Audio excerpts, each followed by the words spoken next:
Okay. Good evening. It's 7 o'clock. This is zoning board of appeals. I'm Don Thurston, chairman, and I'll call the meeting to order at this point. And on the agenda tonight is we have the acceptance of the approval of the minutes for September 21st, 2017.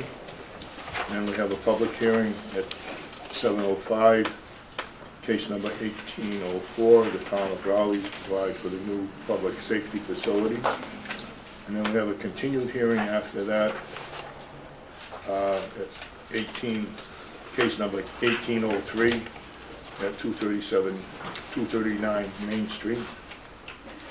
And after that, we have North Shore Montessori School at 121 Weathersfield Street. And after that, we have case number 1806, Marion Way, Daniels Road for 40B comprehensive permit to build 20 units. So, at this point,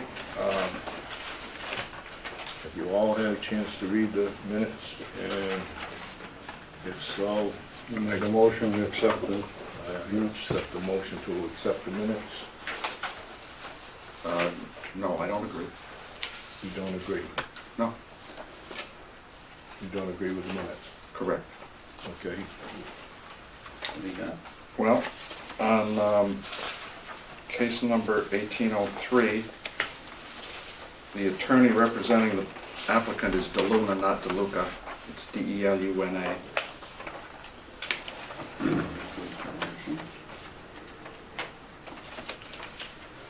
And the only other thing I'd say is on the last page, yeah, so next to the last page,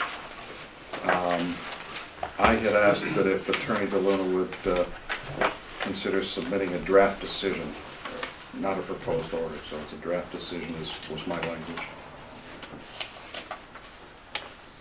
On the next to last or last? Well, the last page is that page. Right. So it's the next to the last page. This one.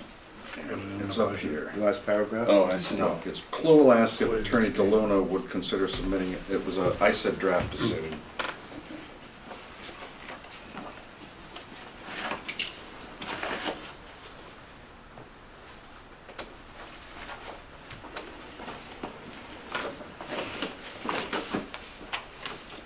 Aside from that, I'm happy.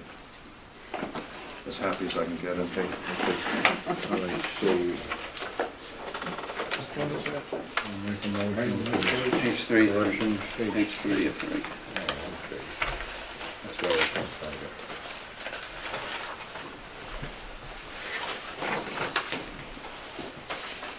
Down here. Right there. Should be draft decision. That goes with the...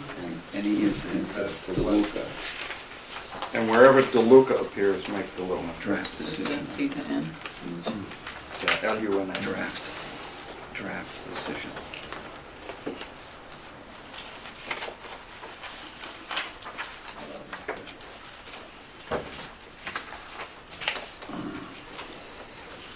It's the Luna, right?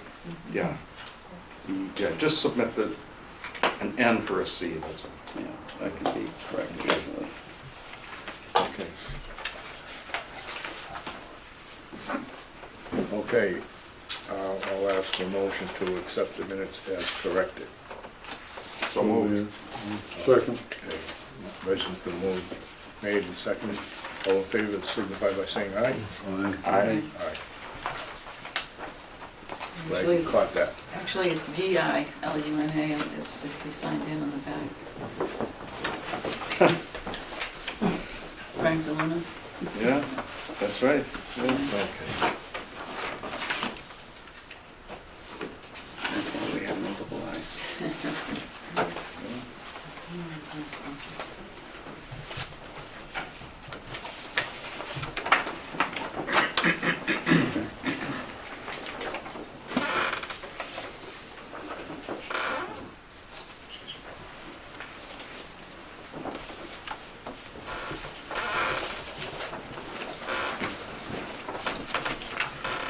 Okay.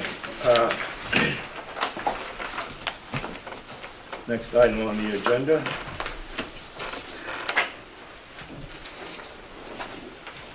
Is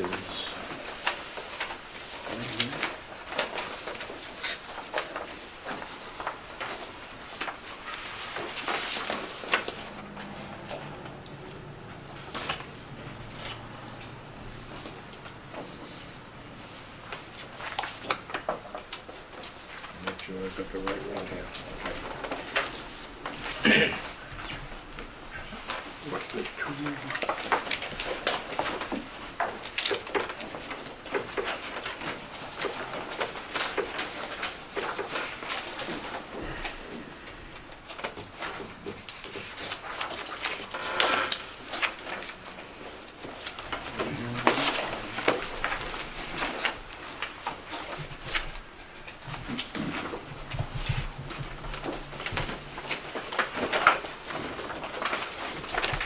Lisa, where is the application?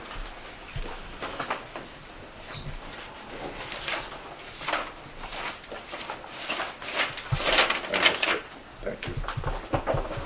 This is another submission too.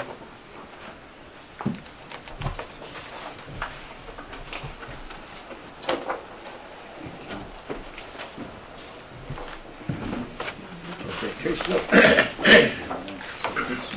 We have an application from the town of Raleigh, Deborah M. Egan, Town Administrator, case number 1804.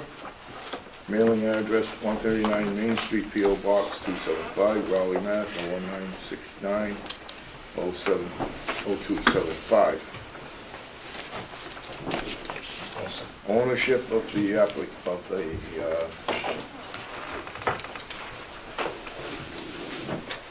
the applicant is the owner, that's the town of Raleigh.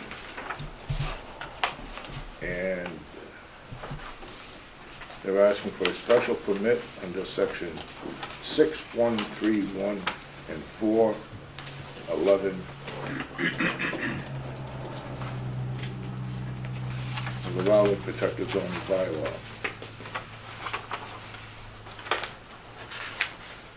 It is on Assessors Map 13, lot number 1. It is in the outlying district, and it is in the municipal water supply district, and as deed is recorded in Essex Registry of Deeds South, in book number 6372, page 70. Dated 7/18/1977. There has not been a previous variance or special permit or rezoning relief on this lot. Description of the proposed work.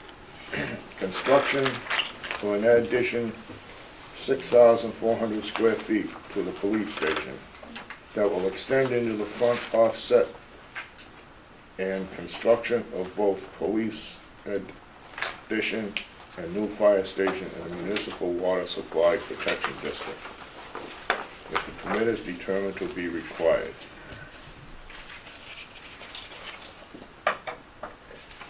And this is signed Deborah Egan, Town Administrator.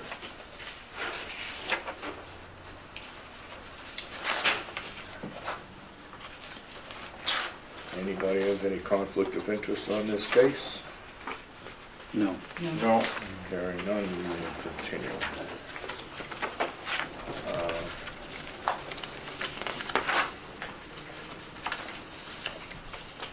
What else do I need here?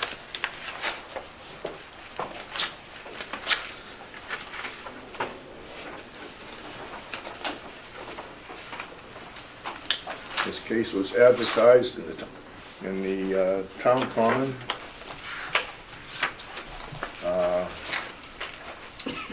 and is as follows. Town of Raleigh Zoning Board of Appeals, case number 1804.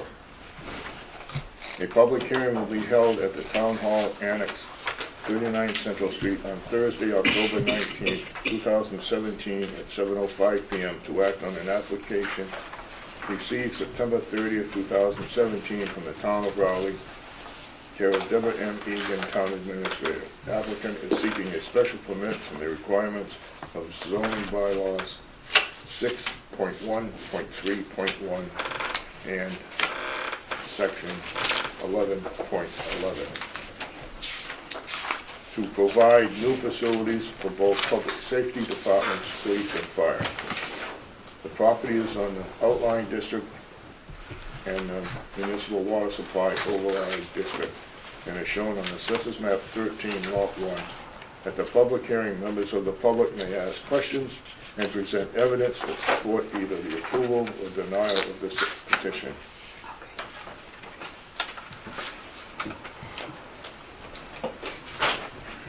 The publication date was October 4th, 2017, and October 11th, 2017.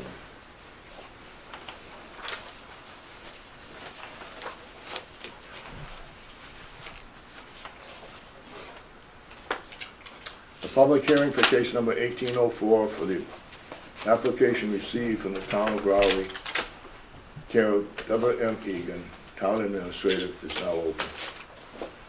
This public hearing will proceed in an orderly fashion. I ask for cooperation in the following procedure. Everyone present will be given the opportunity to be heard after the application is presented and the board members have asked questions.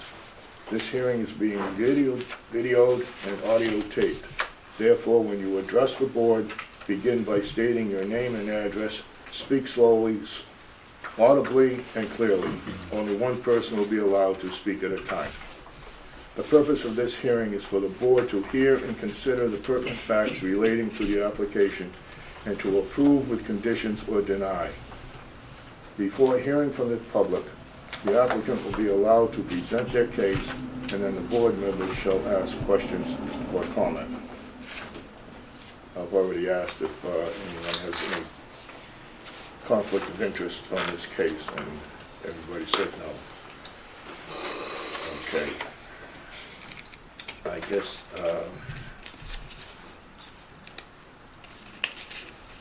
we check the abutters list. That's here, okay.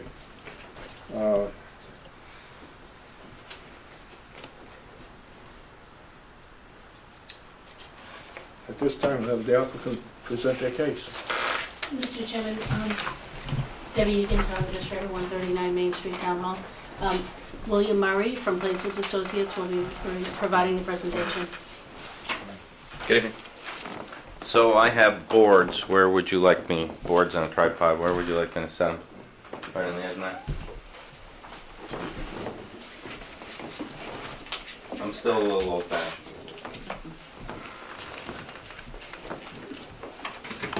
Can you see? So again, my name's Bill Murray. It's not a joke, it is my name. I'm from the company Places Associates. Places stands for Planners, Landscape Architects, Civil Engineers, and Surveyors. And we're the site consultant for the project architect, the Corel Group. We've made the application on behalf of the town, and I guess I'll go over the technical aspects because there's some phrasing in there that I put in there deliberately. We're seeking a special permit for a reduction in the front offset for a portion of the police station because it extends into the front offset as shown on our submitted plans. So that's an essential part of what the application is. I also say in the application materials that we are submitting due to an excess of caution under your municipal watershed overlay protection district. And the simple reason I say it that way is because the way I read the zoning is you have a series of thresholds. And if you violate any of the thresholds, then a special permit is needed in that district. We don't violate any of the thresholds, so I'm not clear as to whether a special permit is required or we've addressed it in adequate satisfaction that the board determines that a special permit is not required. So I'm more than willing to go into, and I will give you a presentation on the details of the project, and if you want to go into a part by part on the watershed protection district, I'm more than willing to do that. We've given you a detailed part-by-part analysis of the project. So with the chairman's permission, I'll give you an overview of the project, and then I'll give you a little history, because we have been peer reviewed by Mr. Graham. We've responded to his peer review. We received an additional letter today, which we haven't responded to, but we are both willing and capable to do so. So the proposed project is the maintenance of the existing police station. So that little square that exists today that is not trailers will stay. And we're adding 6,400 square feet of building space to the west of the police station. And that will now give your police department the tools and the operational space that it needs. Floor plans were included in your package, which outline some of the space needs. Something I forgot to do is the chairman of the building committee, Mr. Peterson, is here. Also, the owner's project manager, Neil Joyce, is here. So if I can't answer a question, I'm sure that they participate in the process. They could probably hop in. And this is a completely new fire station. Both buildings are a single story. There's no elevator required. The fire station has a training tower, which exceeds the height limitations, but it's exempt under your bylaws. It's not habitable space, and it's a training tower. So currently, I have a drawing that kind of gives a perspective, of how this sits on the site, because we are occupying a portion of the park. We're intruding into the park, and I think that this photograph really gives, see if I can get out of the way of the camera, really gives a much better picture. What's happening is the fire station is occupying a portion of the parking and the pass-through that currently gets you to the playground and to these ball fields. We're going to create a new driveway, gravel driveway back here, which allows us to create a stormwater basin here and a subsurface recharge to the north of it. The intent of the design is that there is more than one way for a responding officer of the fire department to get in and out of this facility. There's a primary and principal entrance for the public. At this choke point, we will have signs that say authorized personnel only. So the intent is from that point to the north, and likewise from the apparatus bay and all the way around the fire station, that's all call firemen or authorized people only. So it's semi-secure to the sides. There will be a fence over here. We've designed this apparatus bay. The way this works is, the fire department will come out in this direction, and they will also, the secondary apparatus will come out in that direction. It is modeled as a drive-through, but that's not how the department plans on using it. It's been designed so that the ladder truck can traverse all the way around the site. We are proposing to put painted no standing in Haverhill Street because fire apparatus requires, principally all the calls from the fire department other than the chief are responded to using their apparatus. Unlike, and I do many police stations and fire stations, unlike a police station where 80 to 90% of the calls are responded to from a cruiser on the road. So the number of blue lights heading out of here compared to the number of calls from red lights is dramatically different. And the chief is quite satisfied with the design. The number of parking spaces, this is not a use that's normally listed in the zoning bylaw. So the number of parking spaces are the parking spaces that the chiefs foresee that they will need with their expanded facilities and will encompass the use of these facilities over a period of time. There is a gate, as there is today, between the police department. It's a wooden gate, and this is a wooden fence. We're not doing a stockade, we're not doing chain link or anything like that. So that there is a third way out of this site. There's a generator to be located here. The generator will have a double wall diesel tank. We can't use gas because gas is not considered an uninterruptible supply if there's a natural disaster. So that's why we have to use a generator, but the generator is going to support both facilities. This is on the street right now being bid for construction, so we're moving forward fairly aggressively. And the way it's being bid is a single contractor will build both buildings at the same time, or in the manner that they feel is appropriate. We have a significant stormwater drainage basin, which we're occupying part of the ball fields. This will be surrounded with a 6-foot chain link fence with a double gate so a piece of machinery can get in, a man gate and another man gate over here, so if somebody knocks some balls, they can call somebody and actually get in there at some point to get them out. The parking lot will be completely paved. The site will be, from the accessible spaces, will be completely accessible to people with mobility impairments, sight impairments, to get into the site. Sight distance along the street is, it's flat, it's straight. They have great sight distance out there. We've submitted a lighting plan. I have with me a landscape plan and any number of other plans. The plans that we passed out tonight were the plans that we forwarded to Mr. Graham for the peer review, so it's the supplemental plans.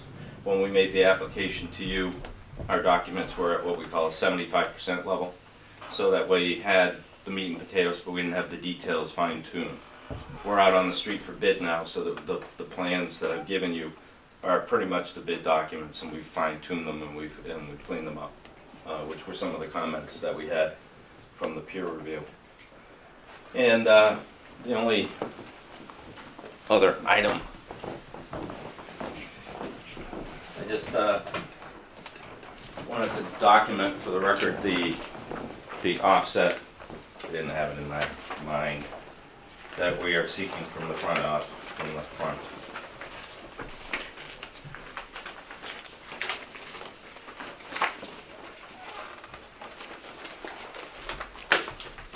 There it is. So the front requirement is 50 feet. It's on sheet C4. The front requirement is 50 feet, and we're requesting a special permit to allow it to be 36 feet. Because of the position of the existing building, and the goal of this whole project is to keep this as compact a project as we can, keep it as tight to the road as we can, so we don't impact the ballpark. And the design and the configuration that the police chief believes is appropriate. That's why we're encroaching into that front offset with the proposed building. And I'd be happy to take any questions. I wanted to keep it short and sweet if I could. Well, you've answered the one question I was gonna ask, was how close were you actually gonna come to the lot line? But that's not actually the street line, right? That's the right-of-way line. That's not the edge of pavement, correct? So you've got a little bit more, you have a little bit more space there. I think it's about 12 feet to the edge of pavement. You can see this is where the police driveway currently is. Right there. So we're moving it down. We're not affecting the park per se. The entrance of the park we're deliberately leaving alone. And Mr. Peterson can speak to the coordination that his building committee has had with the park department and anybody else if need be. I had one other question, and it doesn't have anything really to do with that. You've got a water line going to the ball field. Yes.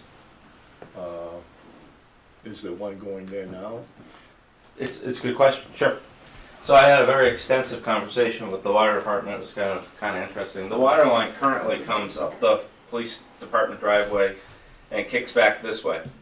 We're actually bringing in a new water line, and we're going to put a fire hydrant that's going to be supplied by the town over in this area. Mm-hmm. We're going to supply water to the shed, the snack shed, Yeah. potable water, because right now there's a little yard hydrant which we're going to remove. So the fountain will be over by the snack shack, and the snack shack will have water department supplied water. So we're maintaining the water that goes all the way back here. It was kind of an interesting conversation. They currently irrigate the field using a well, and they'll probably continue to do so. They had a large diameter water main, but it's not used anymore, and that's a problem if you have a large diameter water main and it's not used on a regular basis. But with an extended discussion with the water department, that's the agreement that we came up with. Okay. Both of these buildings will be fully sprinkled. Thank you. Can I bring up another point? I didn't mention, but it's an on-site sewage disposal system that's going to be located under the gravel parking, not under the paved parking, but under the gravel parking over here. And while we haven't made application to the Board of Health, we finished the design and it's out to bid and it's in the documents that you have. Okay.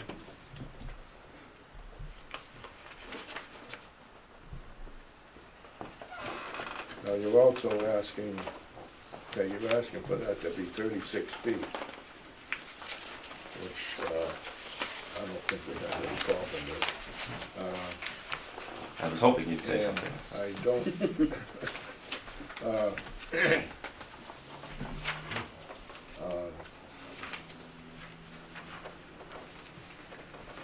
I don't see where anything is going to impact the Water Protection District. No, I'm more than happy to go line by line through your special permit criteria. One of the principal criteria is that you do not render more than 15% of the lot, or I think it's 15,000 square feet, whichever is greater, impervious. So the overall lot area that the town owns is 52 acres. I have to go into my notes again for the details. So we're something like rendering less than 3% of the project impervious.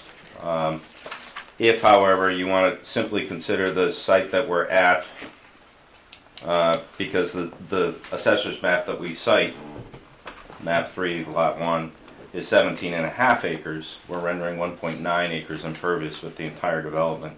We're still only at 11%. So regardless of whether you want to look at the very large parcel or the parcel that we're specifically citing in part of the application, we're still under your 15%. And as I said, the buildings will have floor drains.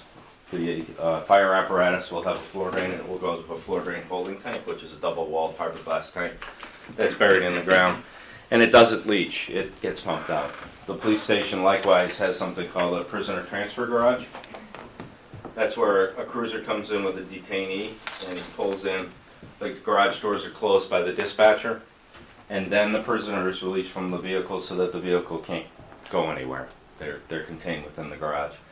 Any of those garages, anywhere where you have the ability to store a vehicle, we have to drain those floors by the plumbing code.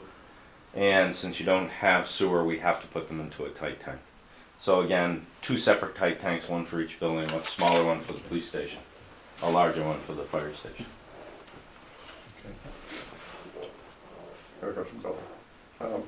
Are you upstream or downstream from the well? I don't know the answer. We're towards 95 from the well. Right. What do you The well define is as down by the upstream? Little League field. Oh, yeah, I know, but that site. We're right beside where the police station is now. Pardon? Right where the police station is now, Yeah, that's where we're building. We're adding one to that building and adding one other. but I mean, the water flow underneath to the well is that location upstream, so it's flowing toward the well, or is it downstream? I have no idea how the underground water runs there. Yeah, oh, well, that's a question. Thank you. Okay. Any questions from the board? Well, I got just maybe the generator you say is gonna be diesel. Yes. How much diesel is gonna be stored on the site? I think it's, I gotta look that up too. I think it's less than 1,500 gallons. Yeah. It's 15, we say 1,500. It's a dual wall belly tank. So this diesel tank is even better than a normal one that you would get. So the diesel generator will sit on top of a dual wall steel tank, and the dual wall is 110% containment, which is NFPA standards plus your standards. And it's surrounded, it's set on a concrete pad, and it's surrounded by steel bollards at less than 4 foot interval. It has alarms all over the place. It has what we call the interstitial alarm, which is the space between the 2 tanks, so that if there's any fluid in that space, an alarm will go off and it'll go to the dispatch panel in the police station. Likewise, if there's a leak through both walls, there's a low oil level, fuel level alarm that will go off, and that will go to the dispatch panel. And of course, the responder, of course, would be the fire department anyway. So it meets and exceeds all the criteria of the municipal watershed protection district standard. Well, the generator's taking care of both buildings? Serves both buildings. And will how fully- long will that run on that fuel that's in the tank? The fuel tank is usually sized to provide 24 hours of continuous operation for the generator under full load. That's usually the guideline that we get from the generator Just 24 manufacturer. hours. 24 hours. Right. On full load. I know. Yeah, and I think that we're not segregating the circuits so that both buildings will be 100% operable under the generator. I know certainly with the police station with prisoners, that's a very strong concern. And that, by the way, is regulated by the Department of Public Health after they come out and do actual physical hands-on inspections. And they have quite a bit of criteria for the design of the cells. Is that normally an enclosed structure at all, or is It it is. just, oh, it is? No, the generator, it'll be, it's fairly large, but it has a sound attenuating enclosure. And the generator itself will exercise at least once a week. But when you hear it, it will be a very small and muffled sound. It's not like a homeowner's generator. It's got a muffler on it, and it really does not generate a whole lot of noise. And it's located in the back rear portion of the site, so we don't think it's going to reflect anywhere. The other part of that is the chiefs will have the ability to set the timer so that the generator exercises at an appropriate hour. Maybe 2 o'clock in the morning is a bad idea here. Maybe it's better if it's in the middle of the business day, and they can do that. It's not small. The other thing I mentioned is the town planner, Mr. Baker, said that since you are a special permit granting authority, you are also the site plan review authority. Oh. Right? So the plan, we did meet with, and I said mention that because we've been in front of the planning board and we made a similar presentation to the planning board. I don't know if you've received any comment from that. Only copies of Mr. Graham's comments and your comments in response to his.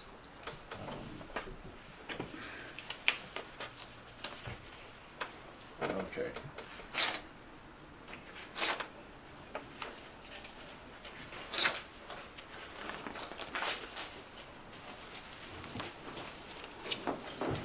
Public plan's been sticking to us, right? Yeah, I'm sorry, there's a lot of paper, but this project has been moving at a quick pace over the last couple of months.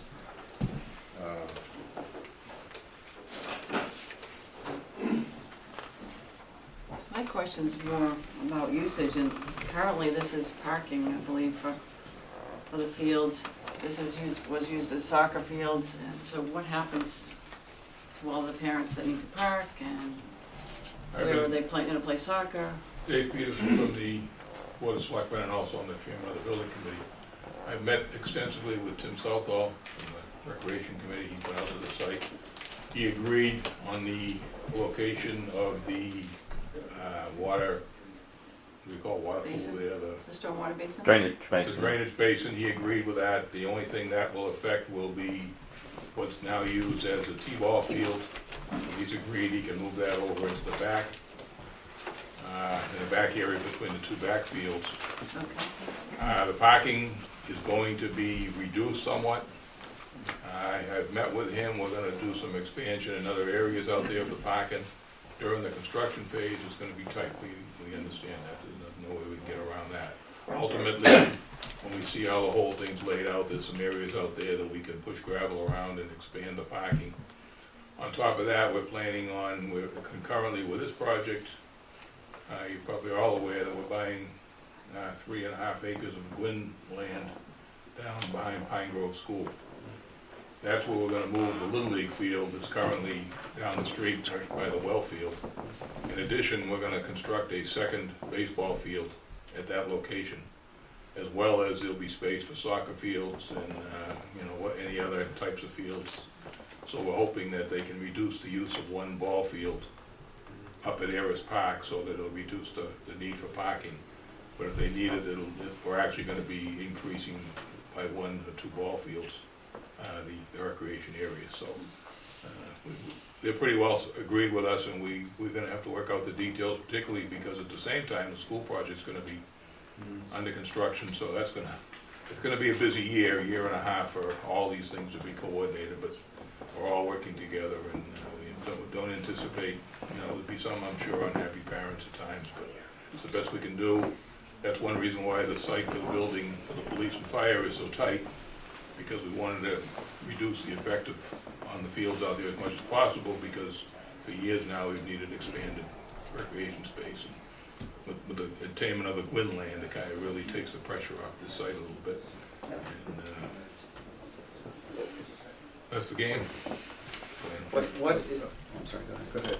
No, what is the hoped for construction schedule? We're out to bid now for construction, and assuming we get a satisfactory review from this board, if there's any requirements, we'll have an addendum to the bid. And we're looking to start construction this winter. It'll take about a year, a little over a year by the time we do the landscape. Probably won't be the landscape next winter, but we'll do that landscaping, et cetera, maybe the final pavement in the spring when the weather breaks. But by the spring of a year from this spring, we should be done, barring any unforeseen difficulties. Yeah, you're on the committee that is proposing this, Yes. okay? And you are happy with the design and so forth and whatnot? Yeah, we worked, it's been a 3-year project. The last 2 years, we worked with Corel on the initial design. And we've got a owner's project manager who is our guy. He works for us. He's like our clerk of the works. He oversees and second guesses. And we've been meeting every 2 weeks now for the last year and a half. We go over every detail, every issue. We're televised so that we're looking for anybody that can watch our meetings on television. The only comment I've had from a citizen about the project is, well, number one, half of the people don't realize we're even doing this. Number two is Circuit Drive. We had a request to know if they were going to blow the sirens at midnight when they come out of the fire station. They were concerned about the noise, but we're a fair distance from Circuit Drive, and at that hour of the night, the fire chief doesn't anticipate having to blow the sirens. But there's been no negative feedback from anybody in town that I know of, whether it's come to the committee or the town hall, or the board of selectmen, or our committee. So it's nothing but positive response. In fact, most people want to know what's taking so long to break ground and get the thing going. But we work diligently, and you guys know you deal with projects all the time, especially with town projects. The state has got their fingers in everything, and it's a very slow, drawn-out, methodical process that raises the cost too. But we follow the process completely, and the people we have, the architects and Bill and the group has really been very cooperative, and we're very happy with the way the project's going. I mean, we look at this as, after what we went through with the treatment plant for the water and stuff, we look at this as our model for moving ahead on other projects that we have to do, because we've had a great relationship and very qualified people. Okay, thank you. You said that these were preliminary plans that went to Graham. Yes, sir. And what we have here is the final plan. What you have are the supplemental plans the plans that were revised from that set. From this. Yes, sir. Okay. And he did this for you and the planning board. Pardon me? He did this, reviewed this for the planning board. Actually, Initially. they deferred his review to you, Right. Okay. to your board. Pardon.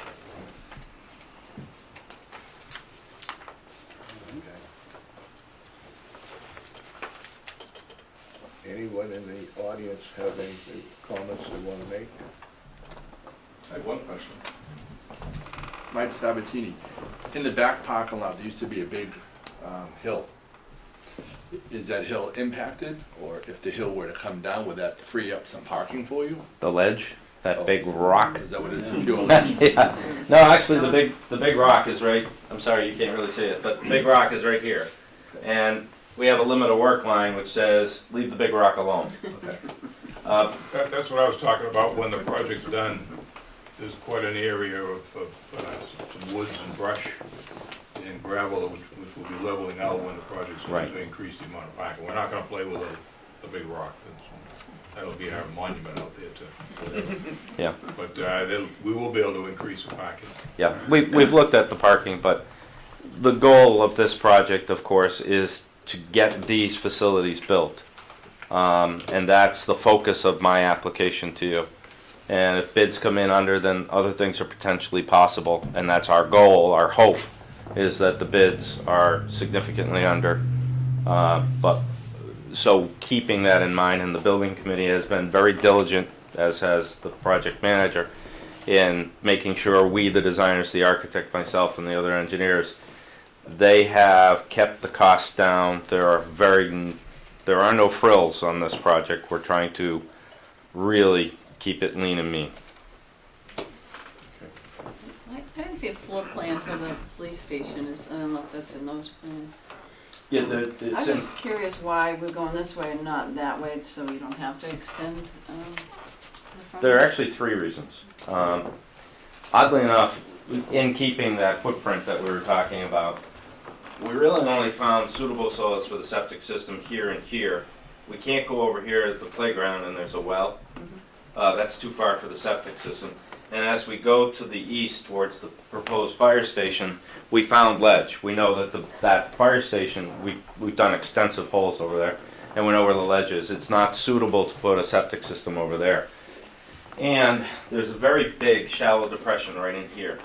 And it receives the runoff from, what is it across the Haverhill street? Street, the street drains on. Well, actually the hill across the street, that part. And the hill too, Hunsley Hill. Hunsley Hill. So this area, and the DPW pointed that out to us, in the spring it floods. And it floods to a good depth, but then it goes away really quickly. It's not a wetland, it's been checked out. And then the third reason, of course, is we're trying to stay away from the neighbors. We're trying to keep it as compact as we can.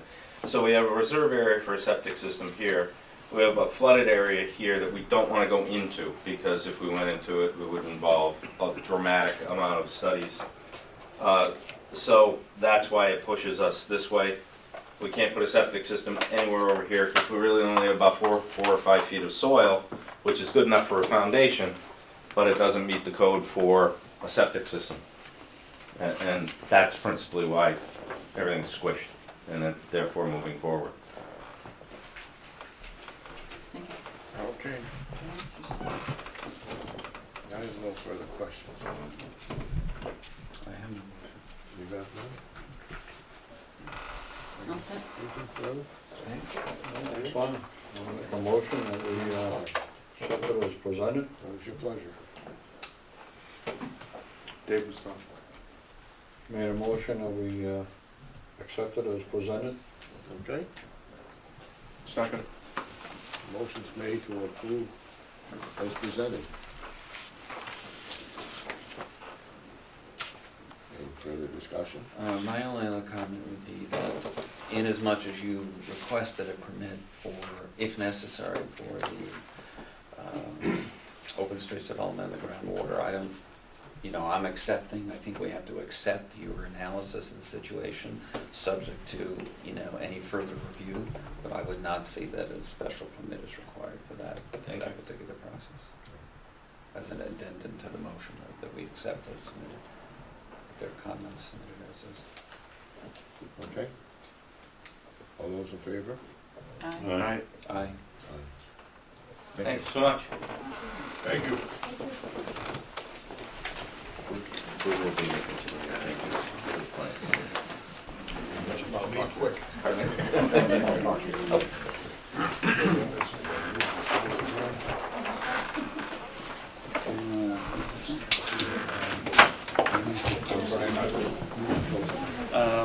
going to make a motion to close the hearing. Seconded? This hearing. Second. Yeah. Just for All those in favor?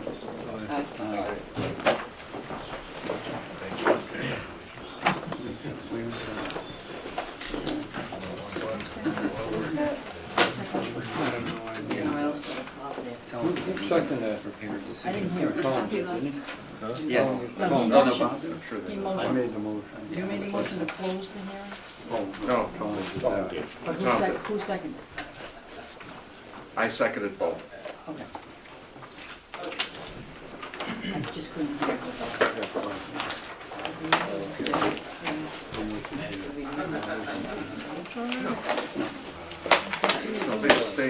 No, they'll get it soon. Yeah. I was just going to tell them, here's the procedure. Yeah. Yeah, they don't. Yeah, I guess.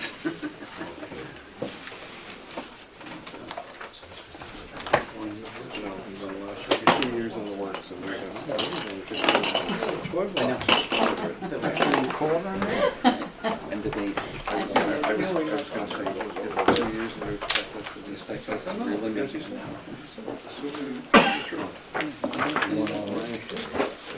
I'll take.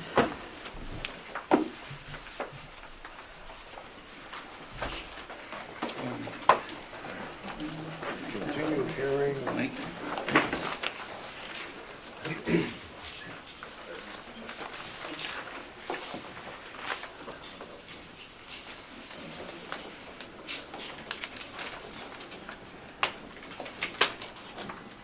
What's next? Okay. Let's go on to, 19. continued hearing,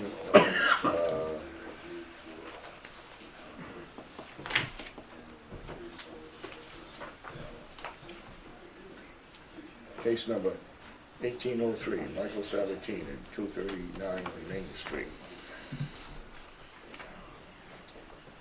Okay, where were we at our last? I guess you were gonna provide us with, I did, you did, yes. okay. You did. Do I have it here? I didn't get it. I didn't get Did it. you No, I send it? provided it to the clerk. I'm the clerk. Oh, you're the clerk. I provided it to you by email. You did? Today? No, last week. Oh. Council has a Good. copy. I have a copy, I didn't receive it by email either, but I've just looked it over and it's perfectly okay with me, for what that's Oh, worth. okay. Oh, okay. Why don't we have at least make copies?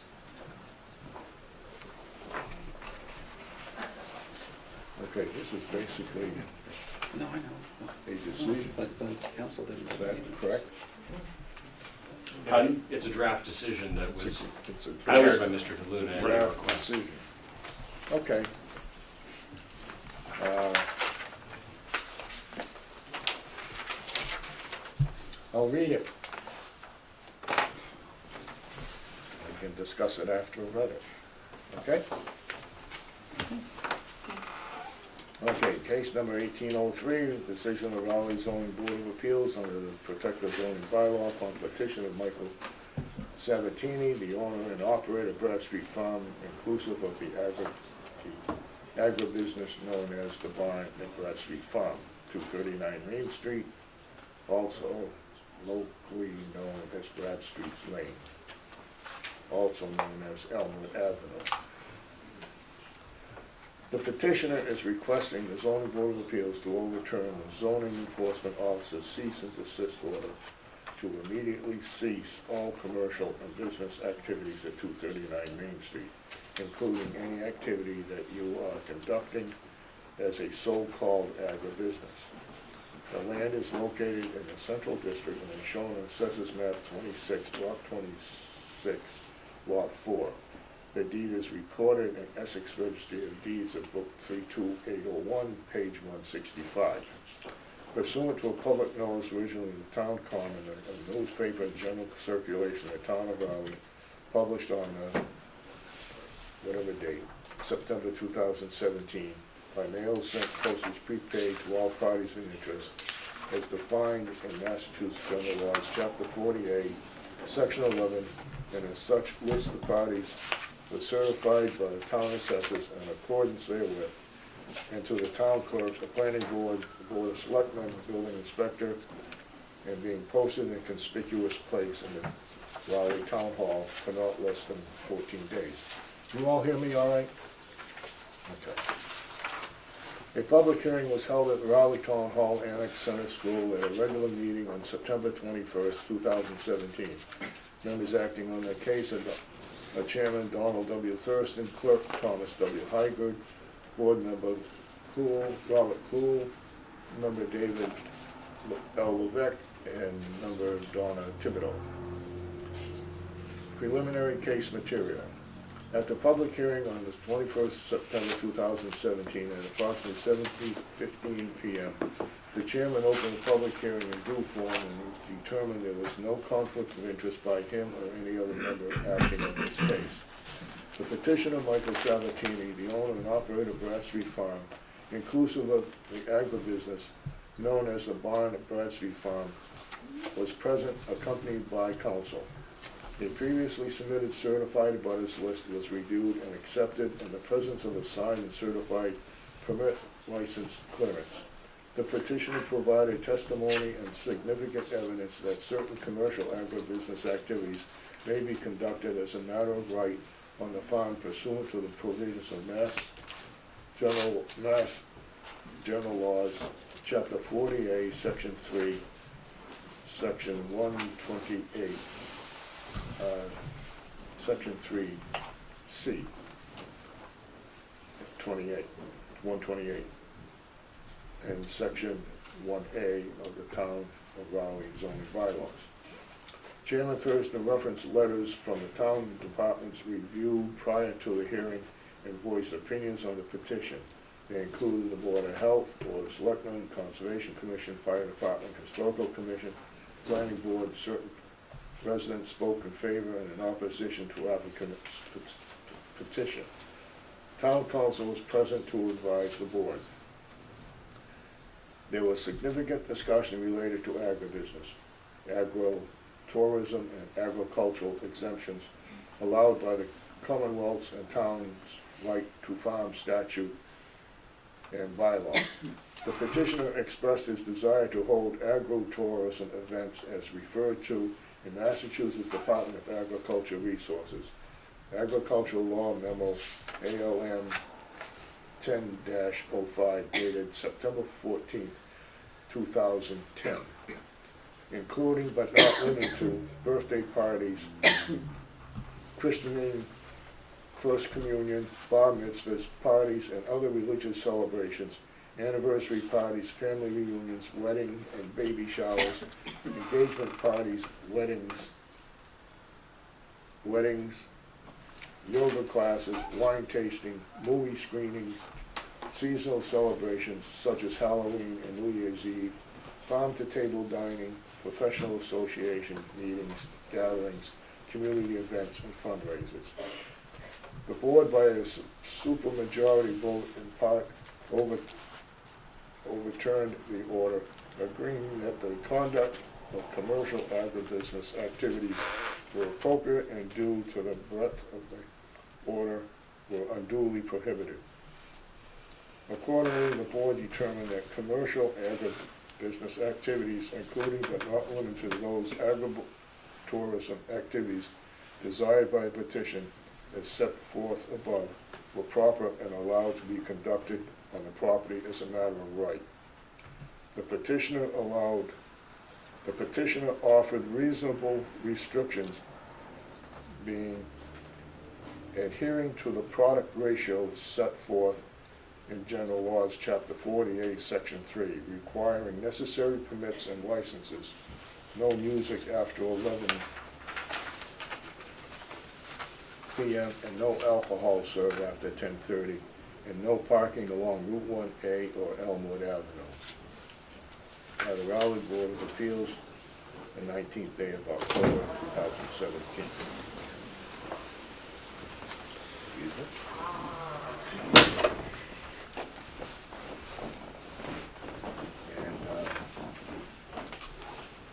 And that's what he has after. Now, as town council, say you. I just reviewed this tonight, and my main concern was to ensure that somewhere in the decision it was made clear that the applicant would have to, as he says here at the bottom of page 2, adhere to the product ratio set forth in Chapter 48, Section 3.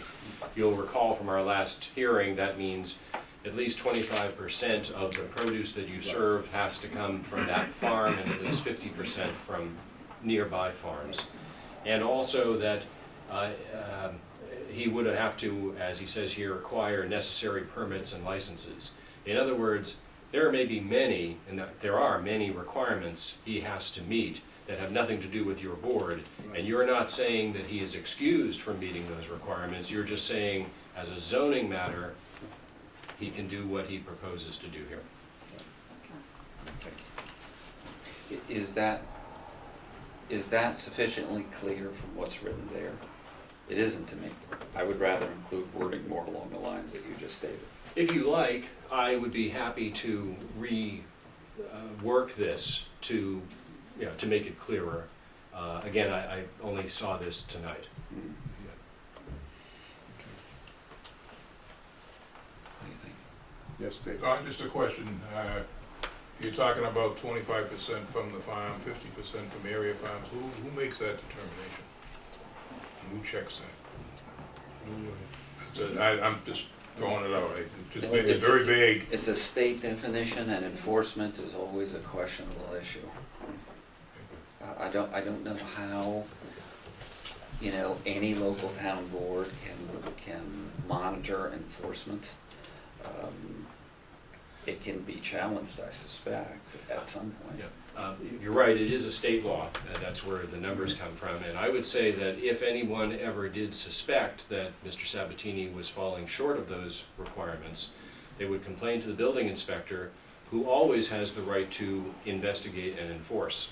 And I would advise Mr. Ward that if he suspected there was a violation, he should go to Mr. Sabatini and request to see evidence of compliance. I believe that that's, at least in the other towns that I'm familiar with, where that has arisen under 48.3, that's exactly the route that's been taken, is through the building inspector or the zoning enforcement officer. Thank you. I don't want to make copies.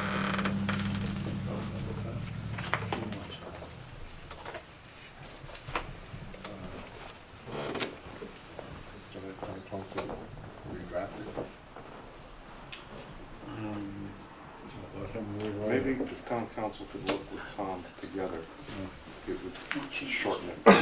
It could be, I could put something together and send it to you to review. Because I don't think it's Whichever way you want to go. allowed. Yeah. Whichever way you want to go, but I don't think town council has to do it and then submit it to us, and then us review it and go, go back and forth. Yeah, have Get it Tom done. work with town Let me council. send him something, because I don't think Yeah. it's substantial, but I think we should be specific. Yeah, well, town I council, can't why sign didn't something you you don't get have. it? Unless you want it. Yeah, no. What? I mean, we can accept it, but you can't sign it. Yes, No, you yes, can't sign yes. it. That's what I was Written. And I think I would actually spell them out, and also here requiring necessary permits and licenses, I might say including but we're limited to, until it's some of the. We're overruling, no, Just one the part of it. zoning. We're overruling that portion. And I'll speak if you want to speak. That portion of the decision, because that decision relates to more than zoning. That portion of the decision that relates to zoning is what we're overruling. That's it. Yeah. Just the zoning. We just, Yeah, but then I have a question. The way the building inspector's cease and desist order was written, I think the board essentially concurs with the fact that there was no need to do a cease and desist regarding agritourism and agribusiness. And we're not trying to define it, only to find, based upon our reading of the state law, what would be acceptable, which is essentially what you have outlined. However, we certainly do uphold all of the variables associated with additional permitting that will be required that the building inspector has outlined for us. If we overturn, are we overturning a part of the cease and desist order? Or are we overturning the entire cease and desist order, and in our decision, which is really an interpretation of that, simply saying, however, we're advising the applicant that he will need to comply with other town boards and town committees as it relates to any other permits that are required for him to operate that property as a so-called agritourism business. I think probably the way I would phrase it, if I were to revise this, would be to say that you are overturning the cease and desist order only to the extent that it purported to forbid an agritourism use as a zoning matter. Mm-hmm. And that as a zoning matter, you are affirming the right of the applicant to conduct that use, provided that the thresholds set forth in 40A3 are adhered to.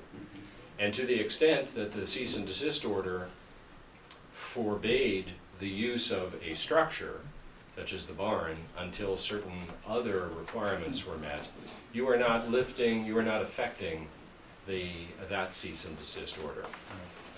If, for example, Mr. Ward took the position that certain fire safety requirements had to be met before, under the building code, he could issue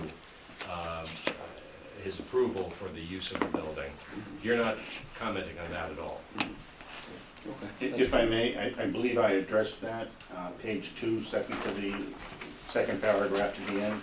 The board by supermajority vote in part overturned the order, and it was the broadness of the order that I believe you addressed.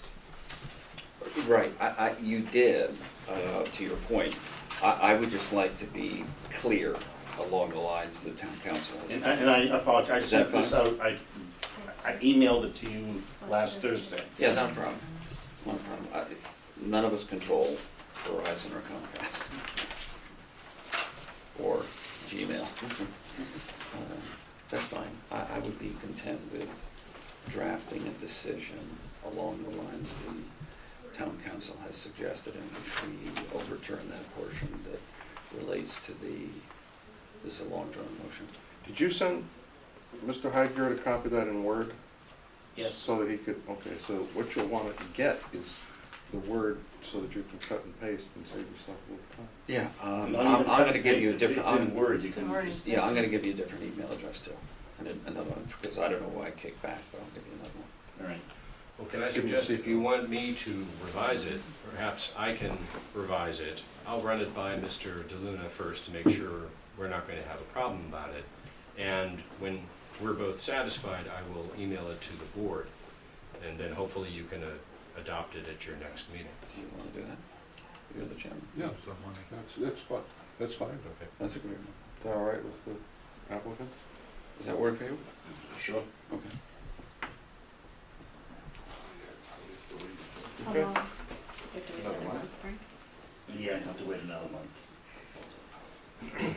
Time is, Even if we were in 100% agreement, and we're not in real disagreement here of what's been submitted, we would still have to draft the final document, which would not occur tonight, and it wouldn't be available to next month's meeting. This way, we can get a completed document that's essentially pre-reviewed. when is next Yeah. meeting? November, what's the date? Probably the 17th. 16th. November 16th.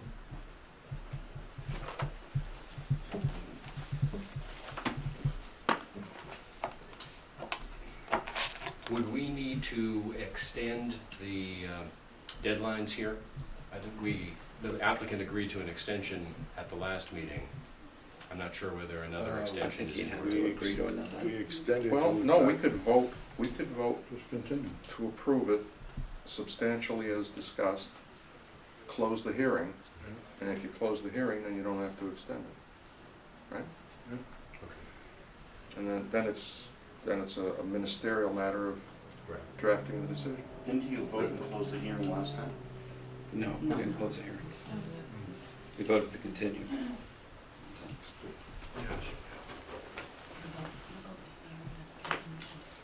Okay, before we close this, I want to hear from Mike Sabatini, is how he feels about this.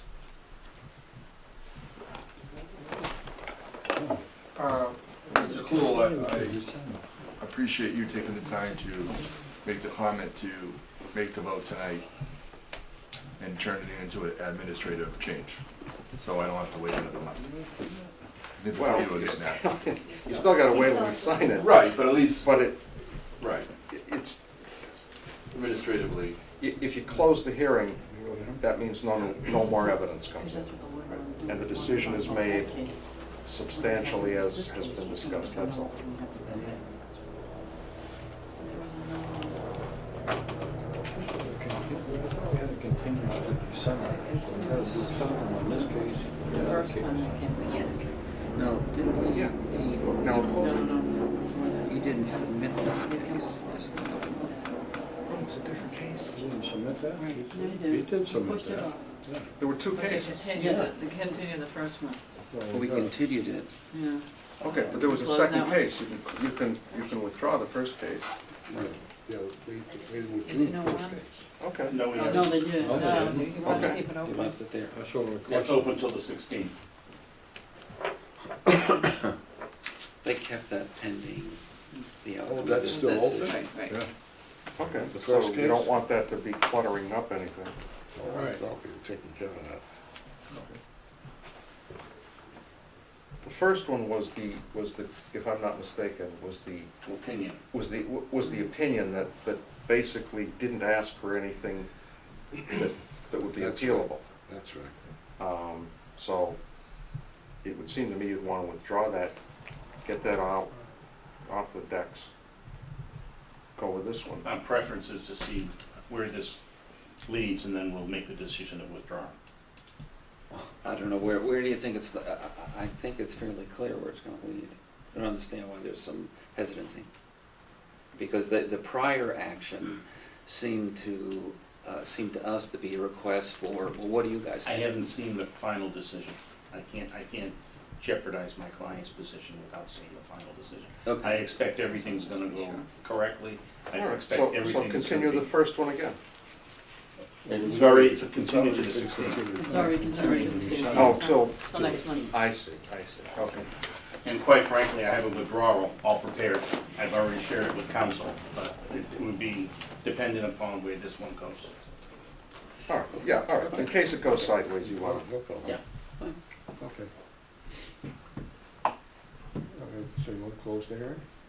I move to close the hearing. I'll second it.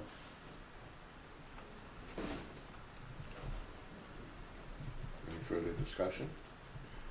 All those in favor? Aye.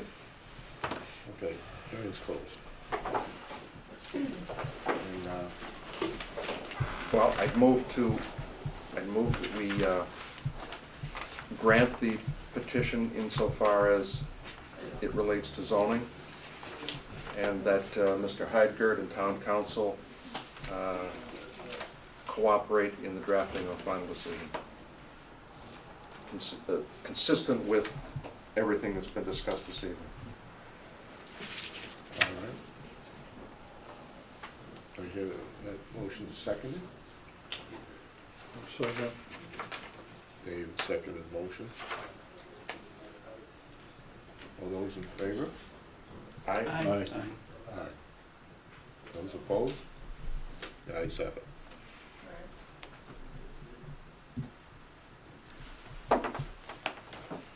So we'll have that ready next month.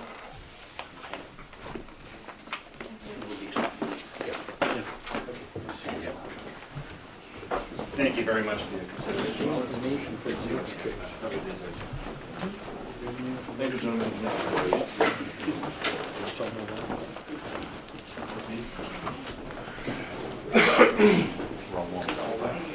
Are these yours?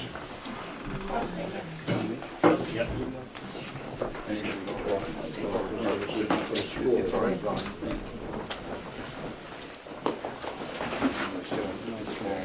You know who told us?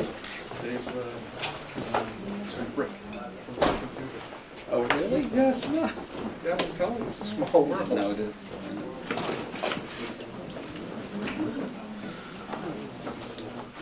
Oh, no, that's a copy of that. That's a man. No. Yeah, but that's I said, I guess, don't worry about it, just give me points. But then that appears. No, either that. it's just that. It's everything. People throwing it on the thing and okay, fine, thanks. But that's what I thought. Okay. Thank you so much. I mean, I don't know. Yep.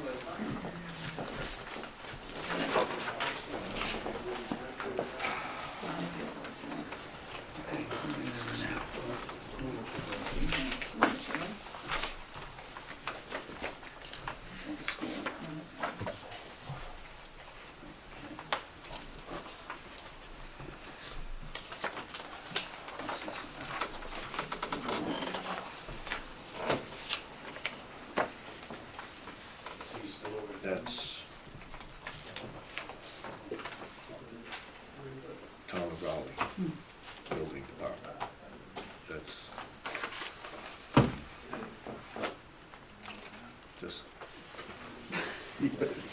whatever.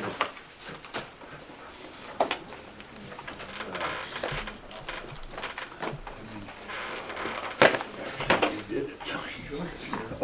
No, it's a standard.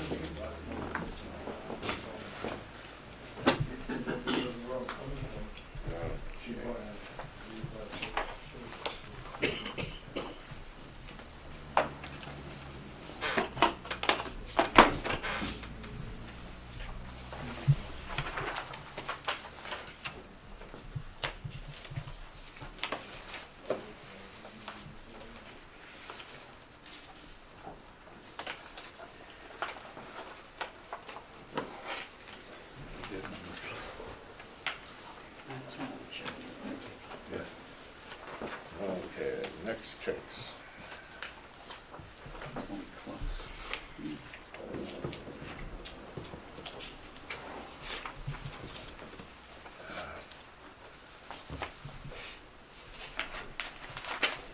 Case number 1805. Public hearing for case number 1805, an application received from North Shore Montessori School Incorporated is now open. This public hearing will proceed in an orderly fashion. I ask for cooperation in the following procedure. Everyone present will be given the opportunity to be heard after the application is presented and the board members have asked questions. This hearing is being videotaped, video and audio taped. Therefore, when you address the board, begin by stating your name and address. Speak slowly, audibly, and clearly. Only one person will be allowed to speak at a time. The purpose of this hearing is for the board to hear and consider pertinent facts relating to the application and to approve with conditions or deny. Before hearing from the public, the applicant will be allowed to present their case, and then the board members shall ask questions or comment. Do any members of the board have an interest in this property or issue or stand to gain or lose any financial benefit as a result of the outcome of this hearing? No. No. No. No.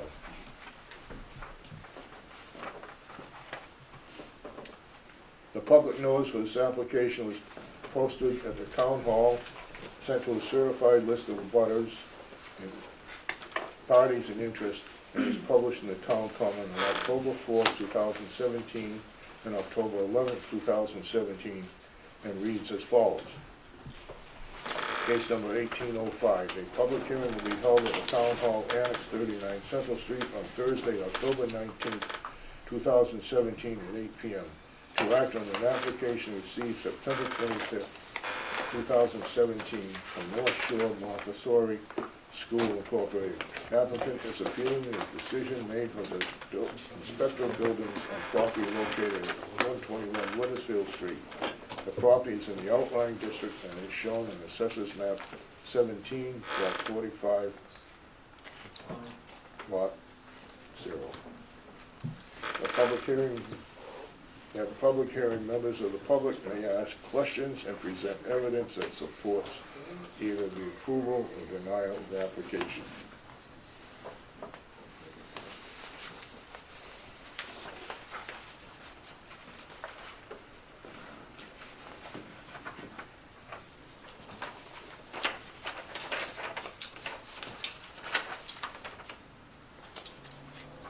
The application is as follows. Case number 1805. North Shore Montessori School Incorporated, 121 Weathersfield Street, Raleigh, Mass. 01969. There's a lessee of property, and the party is aggrieved by review of the decision made by the Inspector of Buildings. Raleigh Assessor Map 17, Block 45, it's in the outlying district, and there's no override district. The deed is recorded in Essex Registry of Deeds, book number 29573, page 28. No previous variance or special permit or zoning relief has been requested on this property. The reason for this application was cease and desist letter issued August 28, 2017 by Ken Ward, Inspector of Buildings.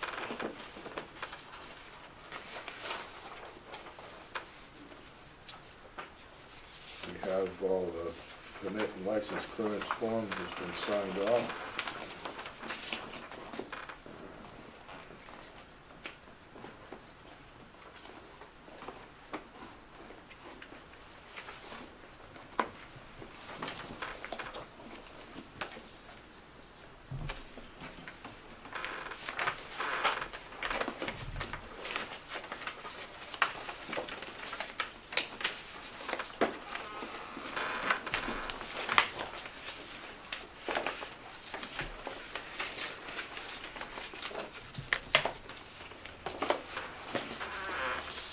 Okay, I think I won't have to read this here. We'll just let her. Just a minute. Right. Okay.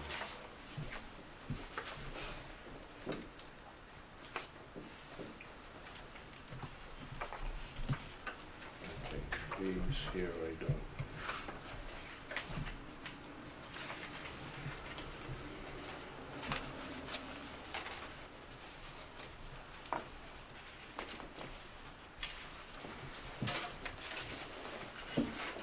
Okay, where do I go from here?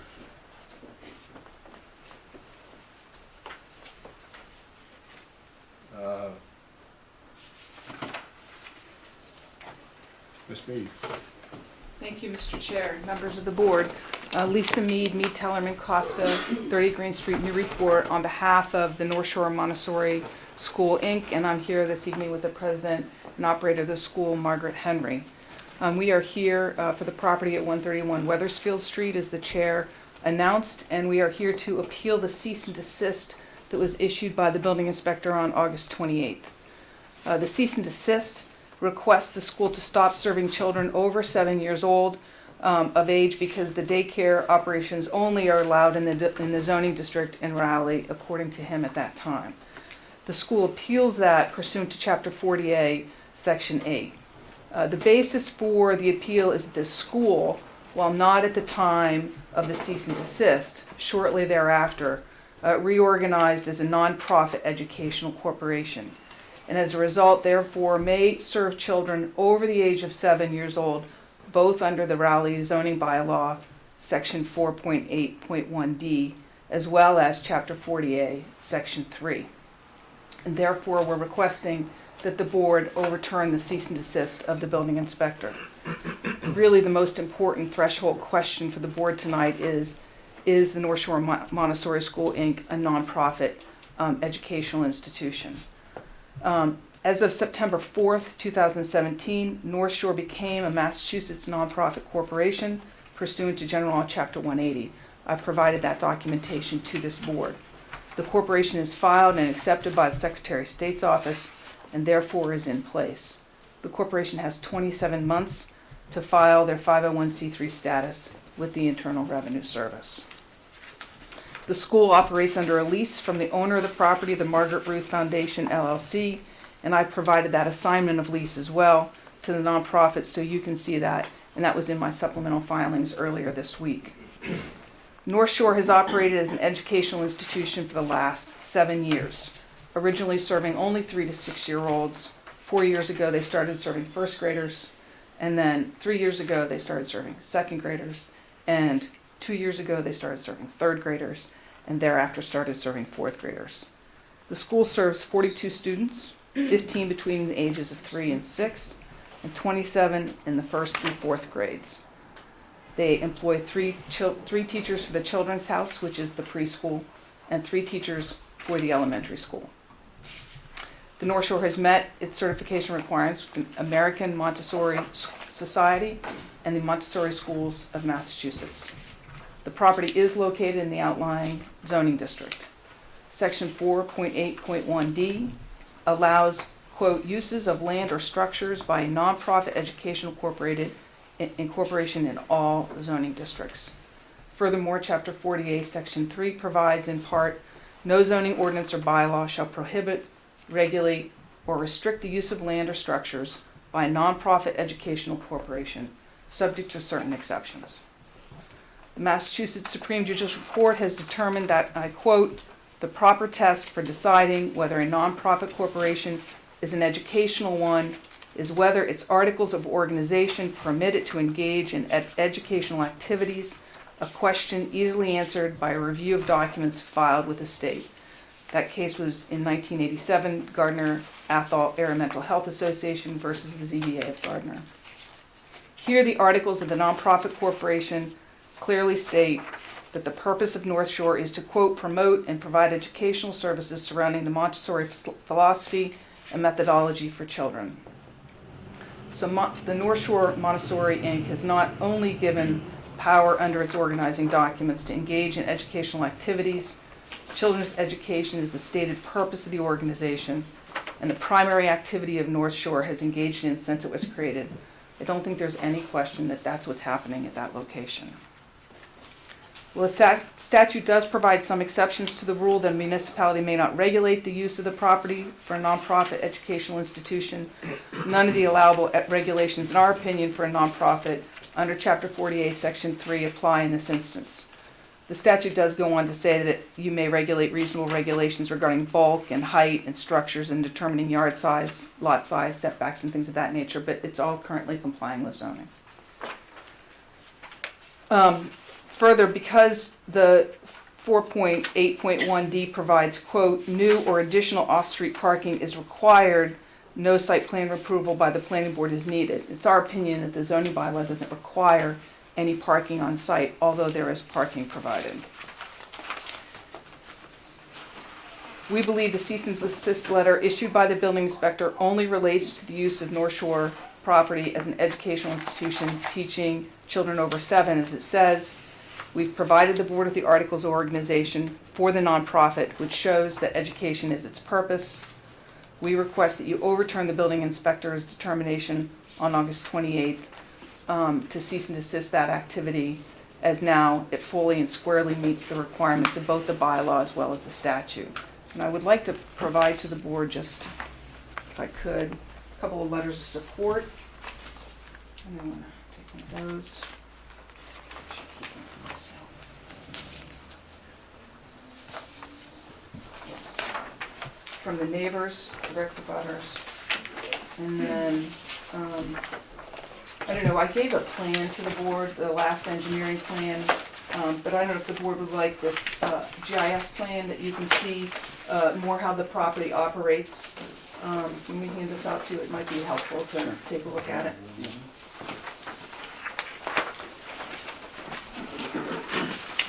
Your records.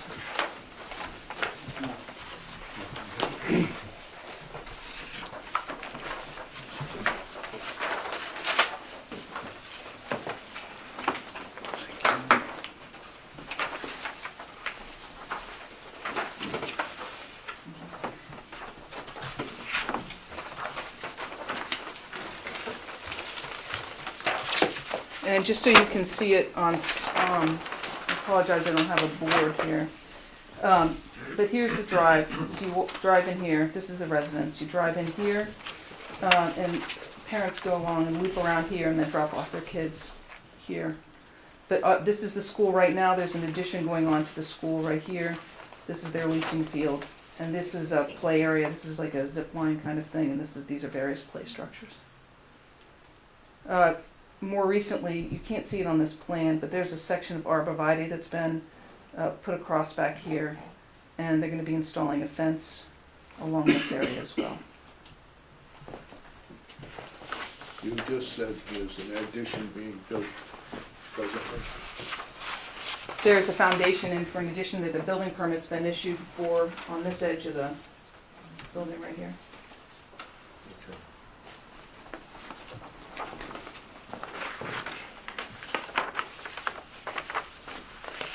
That's all I have right now, Mr. Chair.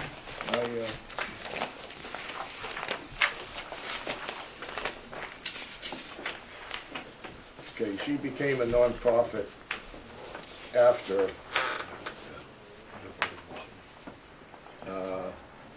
the cease and desist. Right. Is that correct? Yes, sir. And you also said that she's been teaching school for the last couple of years, last 6 years. They've been 7 years. They've 7. been open for 7 years. Okay. First grade, starting with first grade? No, sir, originally they were only 3 to 6 year olds. And then 4 years ago, they began serving first graders. Yes, sir. Okay. You're in a septic system that's approved for 100 and some odd, 92. 100 and, that's a huge system. It, Okay. When was that put in? when did you put yourself? When we originally turned the building over from a 3-car garage in 2010. 2010. 2010. All right.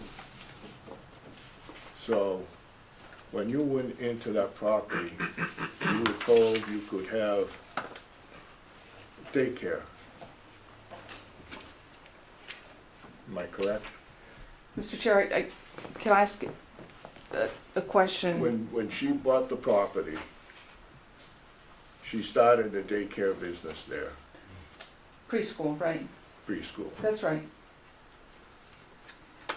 all right? Yes, sir. I'm curious to know why she built such a huge septic system. Well, the septic system, the choice was a 1-bedroom or 2-bedroom septic system, and then it qualifies for various things. So the changeover, according to the Board of Health, was, I think it's Board of Health, right? Yeah, it was the 2-bedroom septic system was the Right. smallest septic system, which was 102. Well, I granted she probably had to have a new system, having Right. kids there, but why so big? It's qualified as a 2-bedroom septic system, and it's the calculations for however many it services. I don't,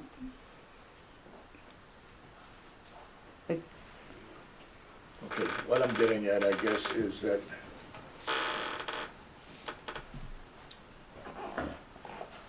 I think what you're saying is that it's for, approved for 2 bedrooms also. Actually bigger than what you really need for a 2-bedroom, it seems. Is that what you're saying? okay, what I'm getting at is that I understood that when she went in there and she opened up her school, or daycare, whatever it is, for kids under 7 years of age, yes, sir. all right? And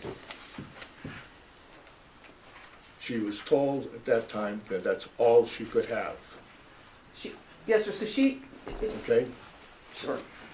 And I'm looking at it that she put this huge system in there, knowing that she was gonna have a school regardless of whether she could have it or not. Well, I would disagree, and I would say a couple of things. So she could have, with that septic system, she could have 102 3 to 6 year olds. So the issue is, there was a, I'm not sure if the board's familiar with the Montessori philosophy. I happen to be fortunate that one of my daughters was actually taught by Margaret in a different Montessori school. But there's a natural progression of students as they get older through the school system, and many parents who send their children to Montessori schools would like their kids to continue in that fashion into the early elementary ages. And so it's a natural progression of an element of a Montessori preschool to expand their programming. Ms. Henry was not aware that she could not continue to have her school there, that there was a differentiation from zoning purposes after the kids turned 7 years old. And so she didn't know that. And so we're here to fix that. She clearly became aware of that from the building inspector, And now we're here to fix that. And she immediately took the steps to do that. Okay. Okay. You presented us with some letters here.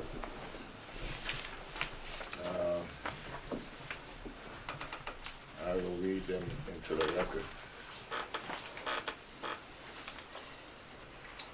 This is from Nicholas George, 117 Weathersfield Street. Excuse me. I won't go through all the dear client, dear service, dear chairman, and all that. I'm just gonna read the base of the letter. I live at 117 Weathersfield Street in Raleigh. I'm a direct neighbor of Margaret and her school. I've lived here for the entire time Margaret has had her school, and I have no issues with the school. I'm very pleased with all of the improvements to the property.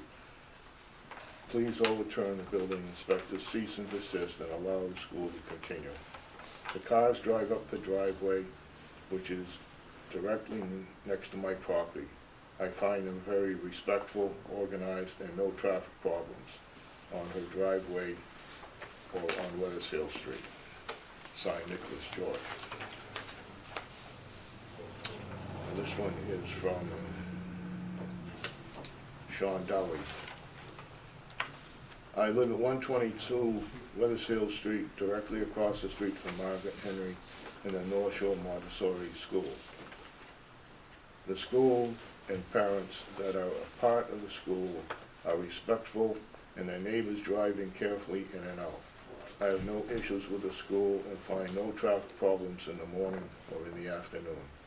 The cars drive up the driveway, never overflowing onto Weathersfield Street. I'm very pleased with all the improvements to the property. I'm sorry I can't be at the meeting, but this evening to support the school and Margaret. All right.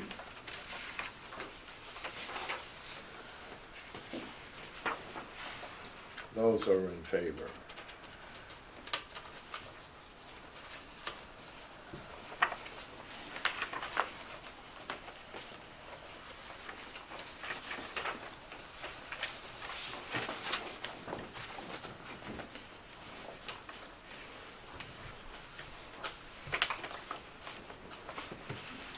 Did you give us the stuff we got today, or yesterday? Did you give him the stuff we got yesterday?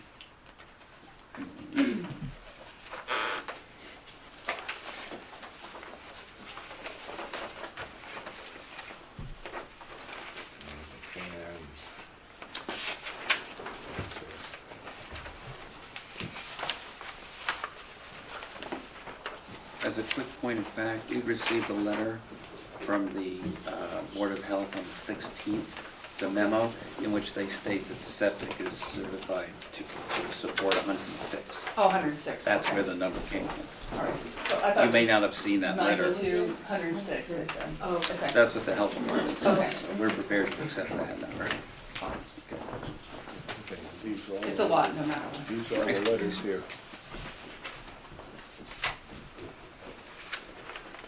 Well, that's her initial letter. Okay. You probably won't read that one.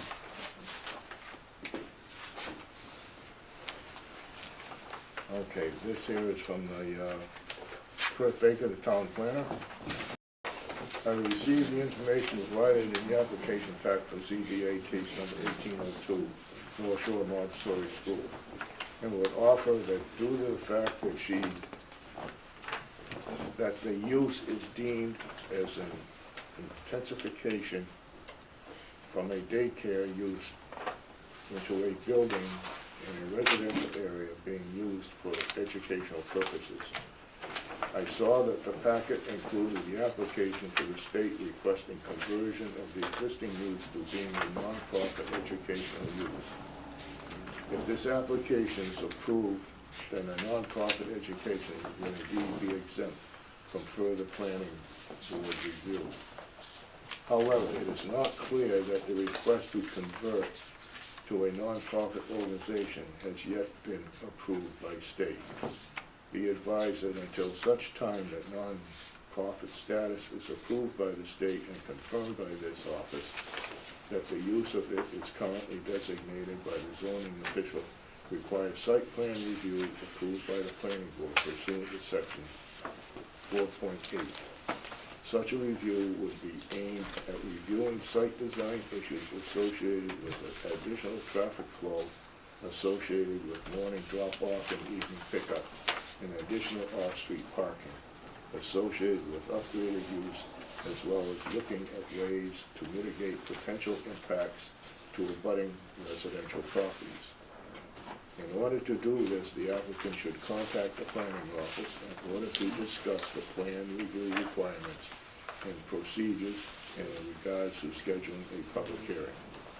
Thank you for the opportunity to review this application. Two letters against. What's this letter? That's Mr. Fisher's letter. You have that? Okay.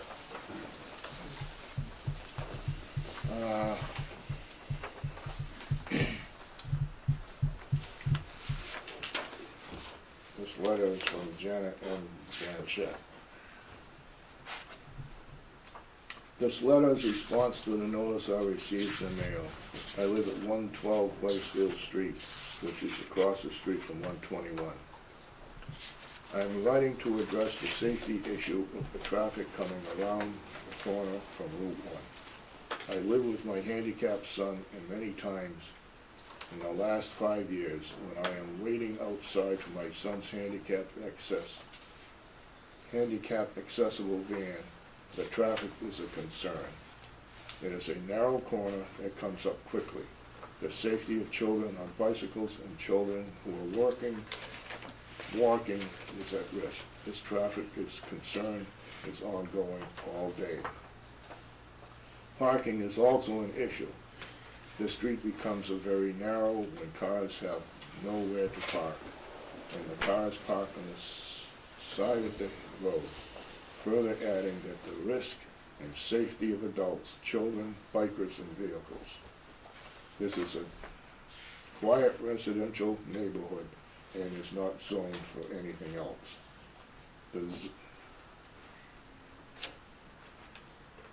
The zoning is for a good reason, with all the traffic congestion and safety. Sincerely, Janet Blanchett. This here is from Ida Hayes. Due to my work schedule, I'm unable to attend the meeting regarding the above referenced agenda item. However, I would like this letter read into the record. I am in opposition to the expansion of the North Shore Montessori School. I am a 13-year-old resident of Raleigh, and I have live a short distance from the school. The school was originally licensed as a preschool, and as the grades and the student numbers increased without proper notice, licensing or permitting, so did the noise level in my neighborhood. The school proposed to increase its students to 75 students. I cannot be in favor of this, as there is already limited parking in the area. During the school's social and class events, the students' parents park in front of my house and consistently block my driveway. Not only is this a nuisance, it is also a safety hazard, as these cars increase traffic and disregard the stop sign in front of my home. North Shore Montessori School expansion threatens the tranquil county atmosphere of our neighborhood, and in so many ways, and I encourage you to vote against the expansion. Thank you for your consideration. I've got that one. I have one here from Mark and Sharon Fish. We're contacting you to strongly oppose the expansion of the business currently operating at 121 Wethersfield Street and known as North Shore Montessori School, and to object to the stay that is currently in place for the inspector's cease and desist order. The school property borders our land at 127 Wethersfield Street on two sides. The school is licensed for a 20-student daycare center and subsequently has been operating as an unlicensed school. This unlawful business practice should not be rewarded by the town. The unlicensed expansion of the school has resulted in a complete loss of privacy both visually and acoustically. We have spent thousands of dollars attempting to ward off trespassing children, chickens, and adults from our property. This has been extremely stressful and a lowering of quality of life, as we cannot even enjoy our own backyard. Most importantly are the safety issues associated with the expansion of this noisy business in our quiet residential neighborhood. Traffic is increasing, accidents and near misses are increasing. Will there be parking for at least 75 cars on school property? As this is the amount of students the school hopes to accommodate.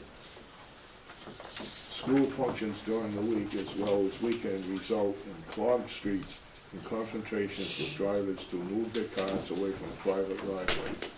A narrow school driveway cannot accommodate two vehicles, which result in cars backing into Weathersfield Street. This is unsafe not only for the traffic on Weathersfield Street, but also for pedestrians using the sidewalk. Will police be on hand every morning and afternoon as well as all school functions to control traffic and parking? Safety should be the #1 concern. Can the current septic system accommodate the 80+ students and teachers? What about noise mitigation from all these screaming kids that now students and now a screeching rooster? What about privacy hedges to restore privacy towards neighbors? What about the outdoor music and drumming classes? What about setback requirements from the property lines for all school activities and equipment?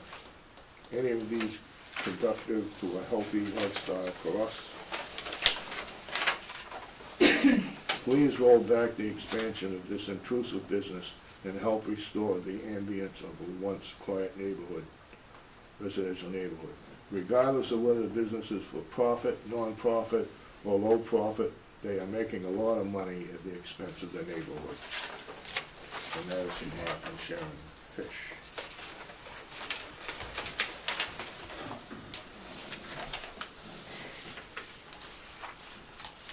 Now, I have 2 letters from Mark and Sharon Fish.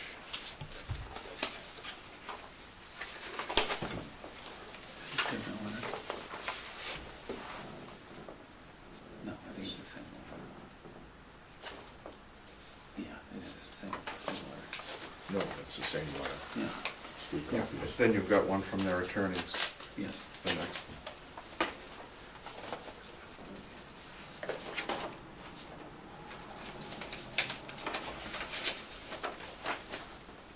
Okay.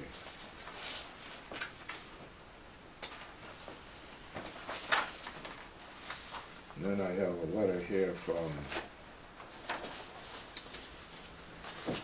McGregor and Levere. That's a pretty lengthy letter, Mr. Very Chairman. lengthy. I'm not sure you want to try to Right, read that. I'm not gonna, You might want to ask the applicant's counsel if she's seen this letter, since it raises substantial procedural issues. No, I was not provided the courtesy of that, despite my courtesy of providing them with copies of my letters. Well, inasmuch as, like I said, it has not just substantive, but serious procedural issues raised, you Sure. might like to see it so you have a chance to address it, whether tonight or another point. I would like to see it for sure. Take my copy. Thank you very much.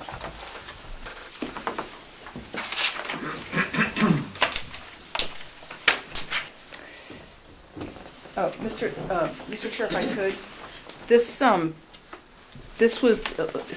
was provided before the last meeting, and so it's relative to the special permit that had been filed before that we withdrew. And so I appreciate that because I did get a copy of this. And so it is, it's basically pointed at the special permit issues and not the issues with regards to the So current those aren't appeal. before us, then? No. Okay.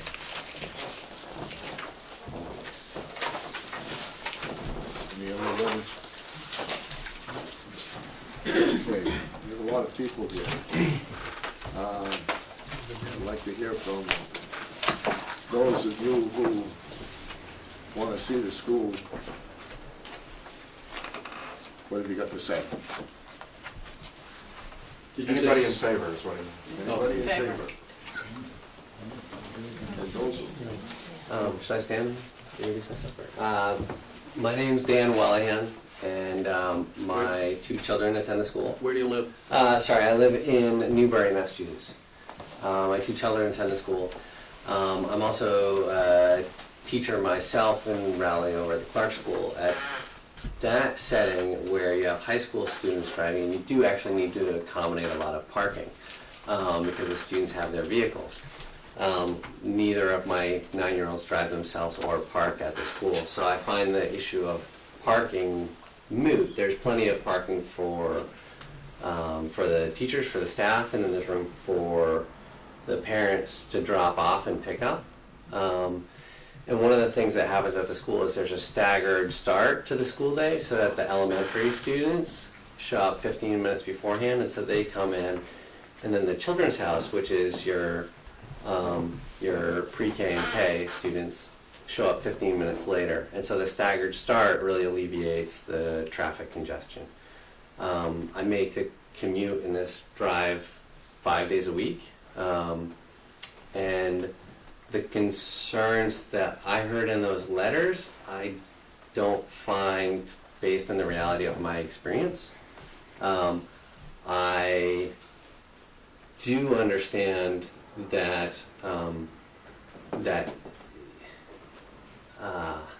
there is additional traffic there. So, for example, the neighbor who cited that it's unsafe on that curve for children biking, I think that is a narrow, windy road, but the students who attend the school don't bike to the school.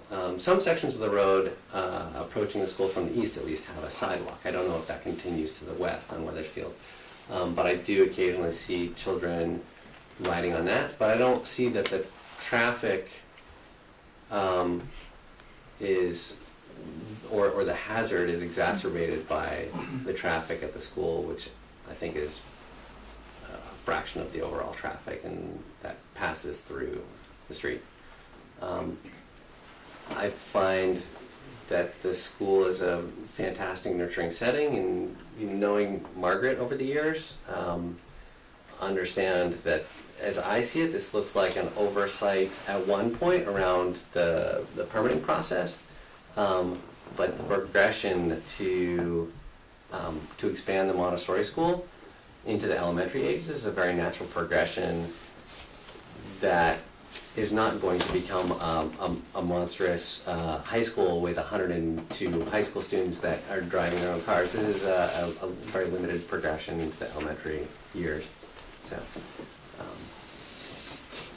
there it is. you raised your hand. I'm in favor. My name's Andrea Harold. I live in Newburyport on 36 Moulton Street. My name's Andrea Harold. I live in Newburyport, and my daughter attends Margaret School. And it's been a wonderful place. And just like Dan was mentioning with the traffic, when I've brought her and picked her up from school, I have never seen anyone have to back out onto Weathersfield Street. I've never seen traffic. I've never seen any of those issues. Everyone's very respectful.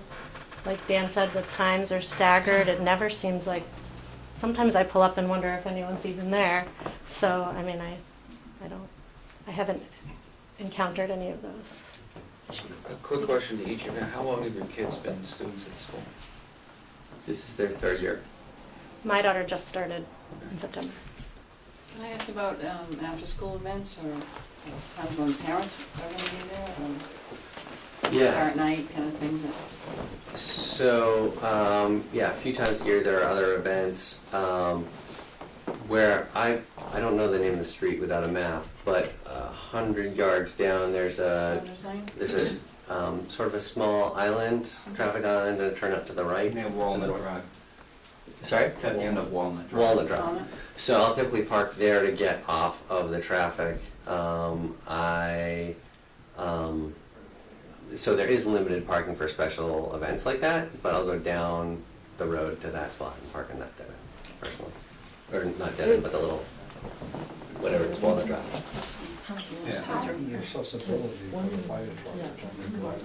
Yes, sir. My name's Roland Madden, I live at 135 on Weathersfield Street with my mom. And we live at the end of Walnut Drive, and the parking is horrible. They park all up and down the street. It blocks everybody. They blocked our driveway. The noise is kind of ridiculous, all the time. So I don't know what else to say, but it's really a bad choice to let this go through. And it's not helping anybody in the neighborhood.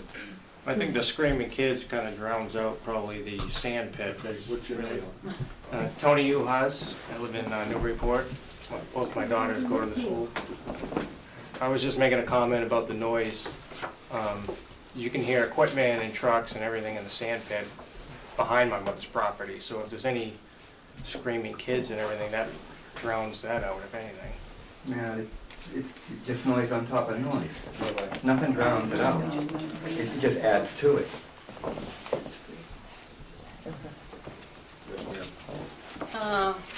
I'm Sharon Fish, and I live right next door to Margaret and Henry.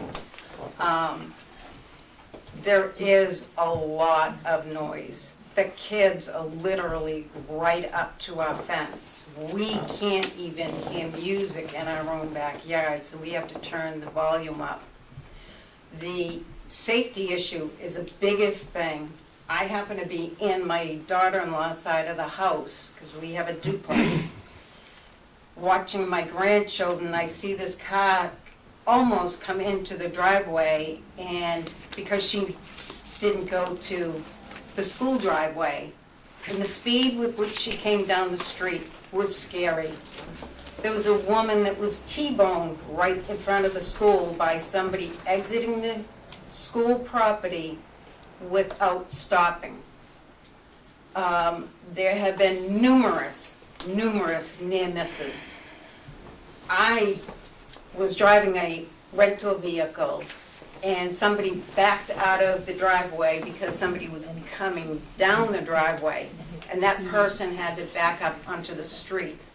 It is a narrow street, and we're not talking about their children walking to school. We're talking about our children and our grandchildren and the neighbors' children and the children from Saunders Lane riding their bikes. And something's going to happen. There's going to be a fatality if something doesn't give as far as parking. It's scary out there right now, and it has been for 5 years. Excuse me. There's a couple of odd stop signs right there at that turnaround, and everybody goes the wrong way. They pull in and go through the stop sign and out the, and instead of going through, you know, and it's marked. You can see it, but they don't care, because once you start, nobody's going to turn around. They just go through and out the other side. And there have been fatalities on that corner, a couple. Yeah, years ago. In the past. They all died there. Not related to the school, but it is a bad corner. Anyone else? Yes. Yeah, Mark Fish, 127 Weathersfield Street. I'd just like to enter this neighborhood petition into the record for you. 64-year resident of my property.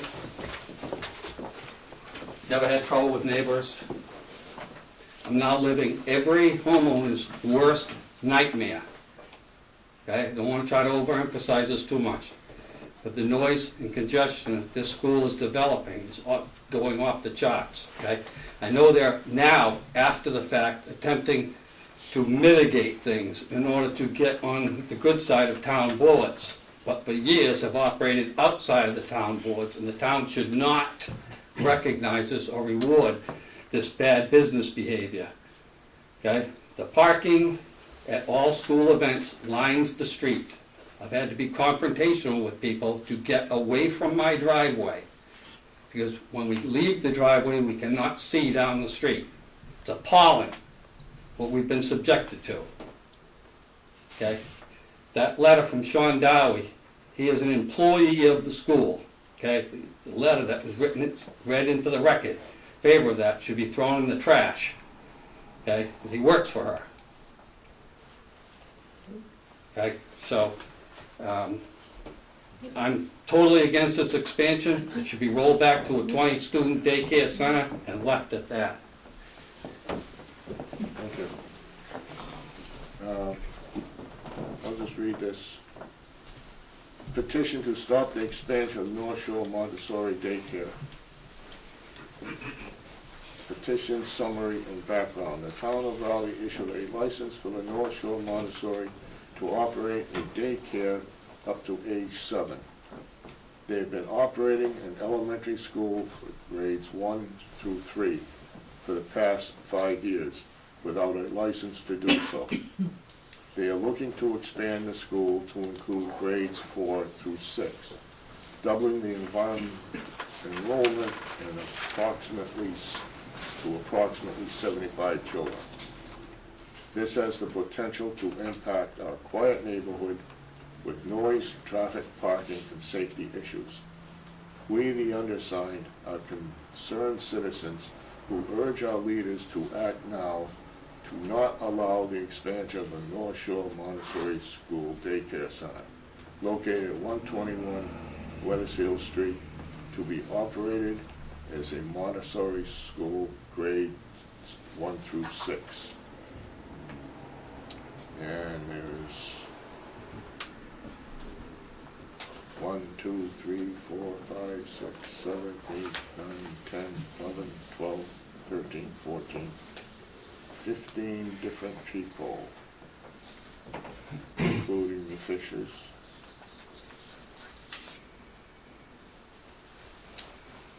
And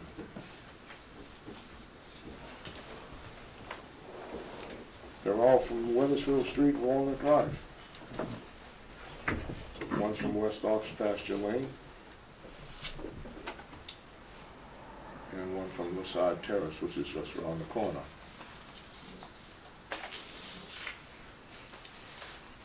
So these are all the neighbors.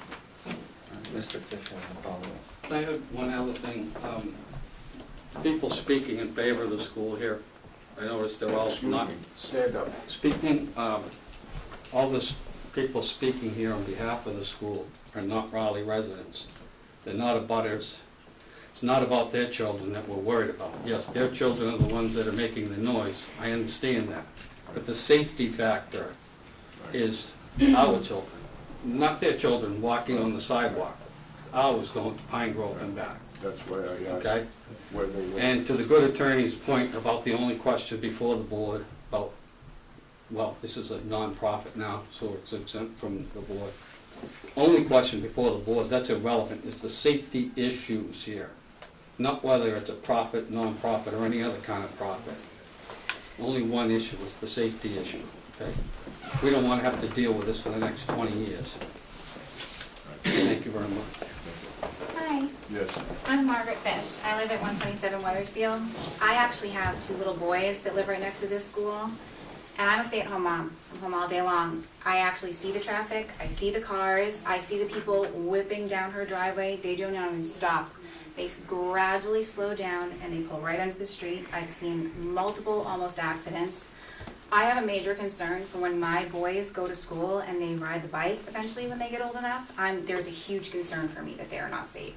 I don't even know if I'll be allowed to let them do that because I'm so concerned about the traffic. And I understand people dropping off who were there for a couple seconds are not seeing it, but I'm there. I'm home. I hear it, I see it, and I have a major problem with it.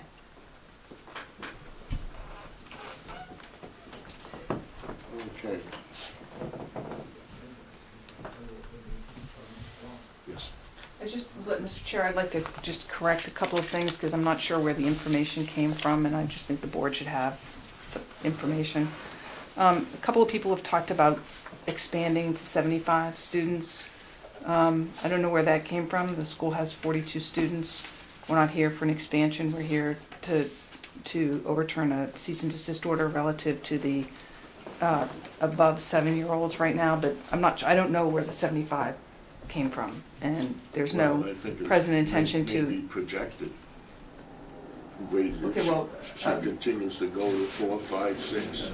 So I would, Based on the. I would respectfully suggest that the board operate with the facts that are in front of them and That's whatnot. actually put that into the record for paperwork. The next thing is that there are two, there was a question by one of the members earlier about after-school events. There are 2 after-school events a year with parents, the barbecue in the fall and the barbecue in the spring. Otherwise, the hours of the school are as follows. The first set of, there's a few kids that come in early at 7:45. Then there's, as noted earlier, there's a staggered start. So there's an 8:30 group and a 9 o'clock group. And then at the end of the day, in the middle of the day at noon, a few kids leave. And then the bulk of the children leave around 3. And there's a few that stay over till between 3:30 and 5:30 in the afternoon, at which time the school's closed. So I just thought it was important to have. So you're ultimately saying that between the hours of 7:45 and 9 o'clock, you've got every 15 minutes or every half hour, you've got potential of maybe, I would say,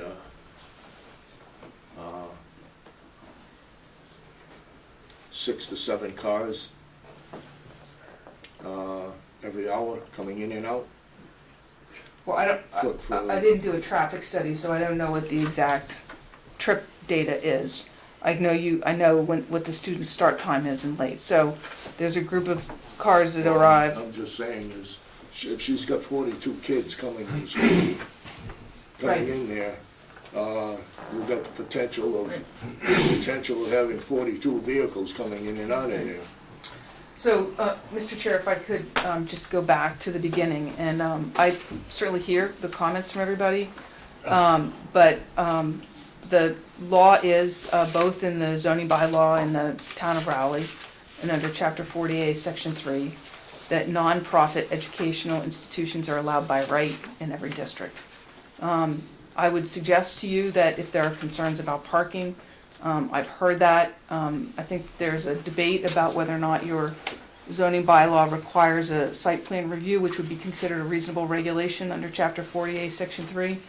And my client would be willing to go to site plan review to deal with the parking issue on site, for sure. But that, other than that, the use, which is the question before this board pursuant to the cease and desist for 7-year-olds and over, clearly the applicant meets that statute. This is not a special permit standard to determine whether something's substantially more detrimental or not. This is not a standard as you might have under other special permits where you might have community impact. That's not the question in front of the board right now. The question in front of the board is this use permitted? And the use, currently, it is as presented. And again, I would respectfully suggest that, given the comments about parking and traffic, happy to go for site plan review, which under 48 Section 3 in your bylaw questionably would have us do as a reasonable regulation. Also, there's an issue of the size of the building. Is that she's considering building. The expansion. Right, I don't believe that's an issue in front of the board, sir. I have a question. Does that include the animals, or are there going to be more animals? Town council? Yes.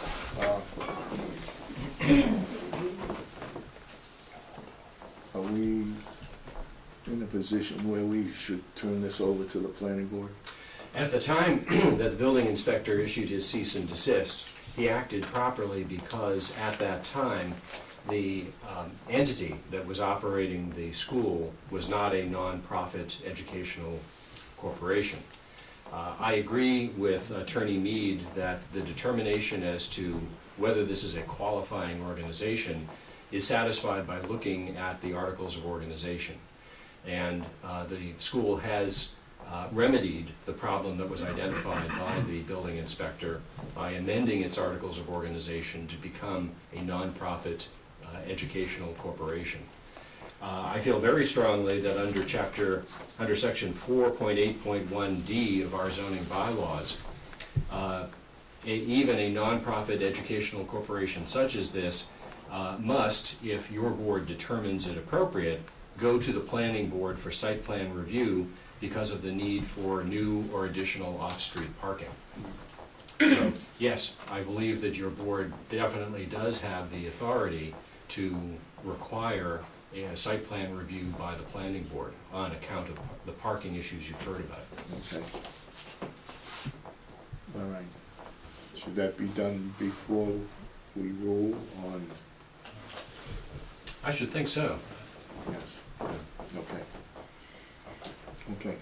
Can I get a clarification of that, sort of before you rule altogether tonight, or as part of your decision tonight, or, I mean, I think the question before the board is pretty clear. It could be a condition of the decision, but I don't think there's any question about the cease and desist order, but certainly as part of that decision, overrule the building inspector's determination, but require site plan review. Well, what I mean is that until there is site plan review by the planning board and compliance by the applicant with whatever is required under site plan review by the planning board, I don't think that the cease and desist order should be lifted. You know, your board could issue a decision saying that and be done with the matter tonight. Mr. Chairman, I actually think that what comes out of the planning board would be evidence that we want to hear before we vote. So I wouldn't close the hearing, and I would consider, because even though it says off-street parking, I believe site plan review also includes traffic. And I would, before I vote, I would like to see what evidence is presented and what conclusions come out of the planning board. Okay. All right. I want to offer a comment on that. I'm inclined, the safety issues are substantial, and there's no question that there's been an intensification of that problem over a number of years. I regret that when you saw it to happening earlier in this time frame, that the complaints that we're hearing tonight weren't voiced earlier, because as town council has pointed out, the circumstances under which Mrs. Henry was operating made her subject to the site plan review as she intensified her use, because the planning board's letter to us points out that the intensification of the use, which is the only thing we can deal with, is the real issue here. And if there has been an intensification of use, then in fact you need to suggest they go to site plan review. We can do that. However, at the same time, they are no longer, and I don't know what a daycare is really. I don't know what the license originally said, but in my mind, that's a bit of a moot point. Right now, they are a nonprofit educational corporation. And the safety issue is critical for all our kids walking around these streets, but the state law states if you're this, you can do pretty much whatever you want, wherever you want it, subject to certain conditions. And this intensification of use, whether it's been over the last couple of years or will continue, is something you have a right to complain about, and something that I think we have a mechanism, which is to refer them to the planning board so that the planning board can see what Mrs. Henry says, here's how I'm going to deal with this. And then the planning board hears your complaints about parking and traffic. It's not a zoning issue, it's a safety issue. It's not a zoning issue. The zoning issue is, do they have a right to exist as an educational nonprofit in anywhere, whether it's next to your house or after this she says, I'm moving over to Newberry Road where I live. As a nonprofit, she does. And that's the law. I don't like it any more than you guys like it, but that's the law. So I don't care what the planning board says. I hope the planning board finds in favor of your demands and requires whatever additional safety measures need to be taken on that site to protect not only the kids who are there, but our local kids who aren't there and who live there. But I don't think that that's at all relevant to whether or not they can exist there. I think she can exist there, as long as you can verify that the application for conversion from a for-profit, which is, you could have held, I can stop you if you're a for-profit, has in fact it's been submitted. I don't know that it's been accepted. I'd like to see that it's been accepted, because our documents here don't show acceptance, they just show that you submitted under this intent. So that would be my opinion. So I would be prepared to support the application. I have another question, Town Council. She's a nonprofit. She has filed paperwork for nonprofits.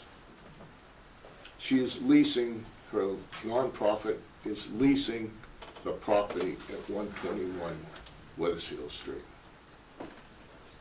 Now,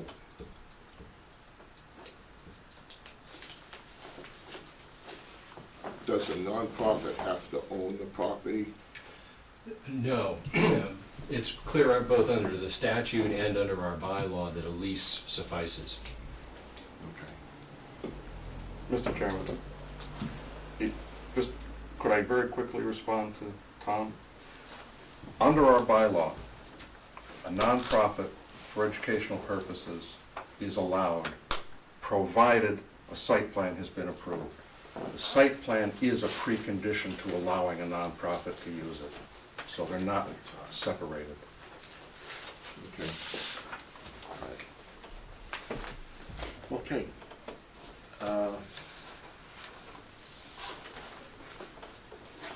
We continue this next month? I think we have to. Yeah. Okay. So moved. Okay. We need a date, but you want us to go to site plan review first. Yes. So, I think, I don't know how busy the planning board agenda is, but by the time they get it, review it, and come back, 3 months? No, they meet more frequently. So 2 months, well, to get back here though, well, we have to prepare a plan, right? So 2 months, when it, Yeah. Do you want more time? Is that what you're asking? no, I think if we need more time, we'll ask for a continuance. So why don't we do 2 months? So, October. Sign a continuance. Oh, maybe till January, right? That's December. Who wants to be December? Yeah, what do you meet in December? Yes.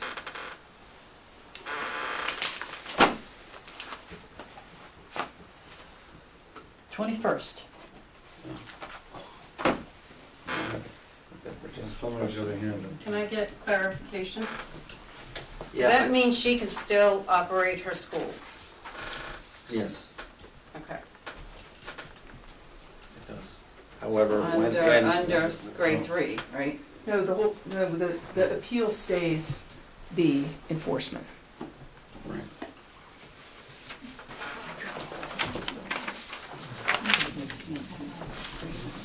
But you will be notified as abutters about the planning department hearing, and that's the hearing you're gonna wanna go. And then the planning board will report out to us what those results are, and then it will be considered here. Thank you. So we'll continue to 21st of December. There's a motion to do continuance till 21st of December. So moved. Seconded. Okay, motion second. All those in favor? Aye. Okay, we'll continue till the 21st of December. Thank you very much.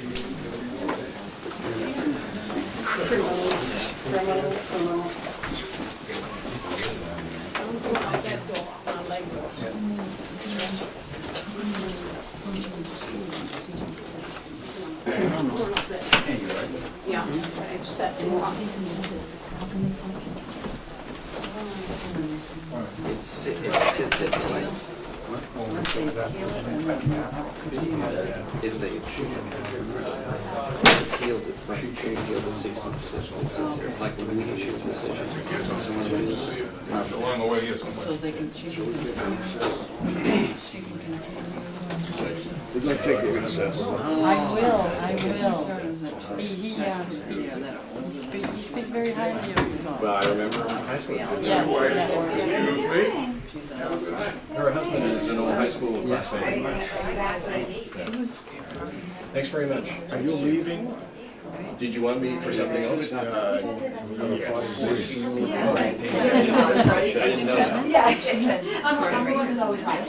We have a 40B coming up. Oh, okay. Our next one is a 40B. And it's one that we have sounds like whole year began exceeding Right. So, Okay, but all that means is somebody should have complained. yeah, that's what I think.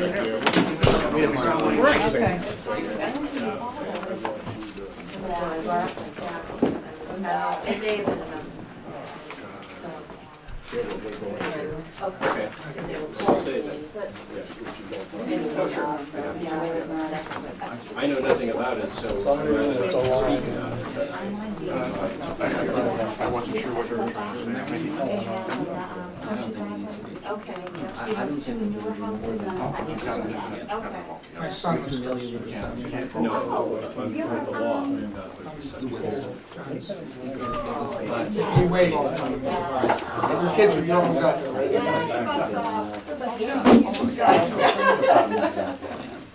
That's not our. No. We live down in, we're their neighbors. We're in the same building. We share a wall. I'll tell you what, just let me know, and I'll review everything. I know. Up and down is not good. I mean, I listen to a lot of rock music and my wife comes Too much data. down to the basement. Okay. Noise shows up, but it doesn't go. There's no insulation. I think it's easier if I do a draft and send it to you for your review. Opinion files. Great, okay, thanks. Thank you. Bye-bye. Thank you. Sorry? No, it's just a, they never sent.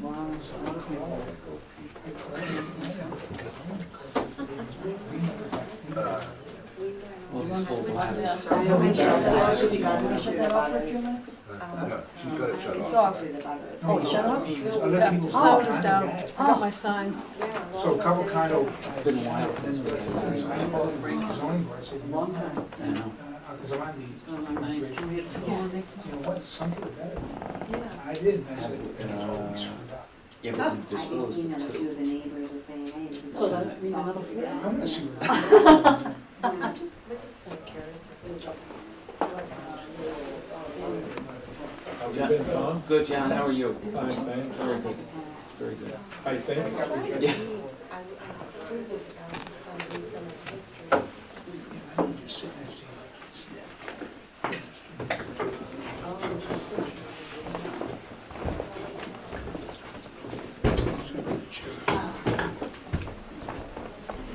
Sorry for the lateness, John. It's 9:20. We wanted you in here closer to 8:30, but we knew it was a full schedule.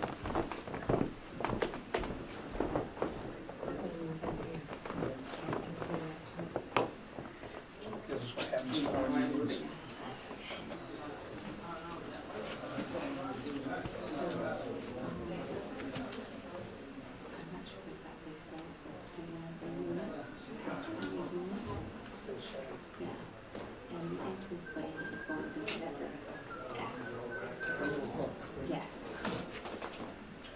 Well, that's all, it's still the same. So it's before you get to, if you come in from 133, it's before you get to the factory.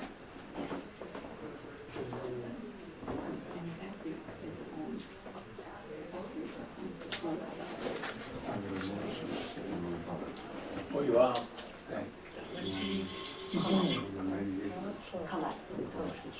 Catchy. Nice to meet you. On which side? We're from Wakefield. We lived in Wakefield for 30 years. Oh, yeah. We grew up in Medford Oh, originally. we grew up in Medford originally.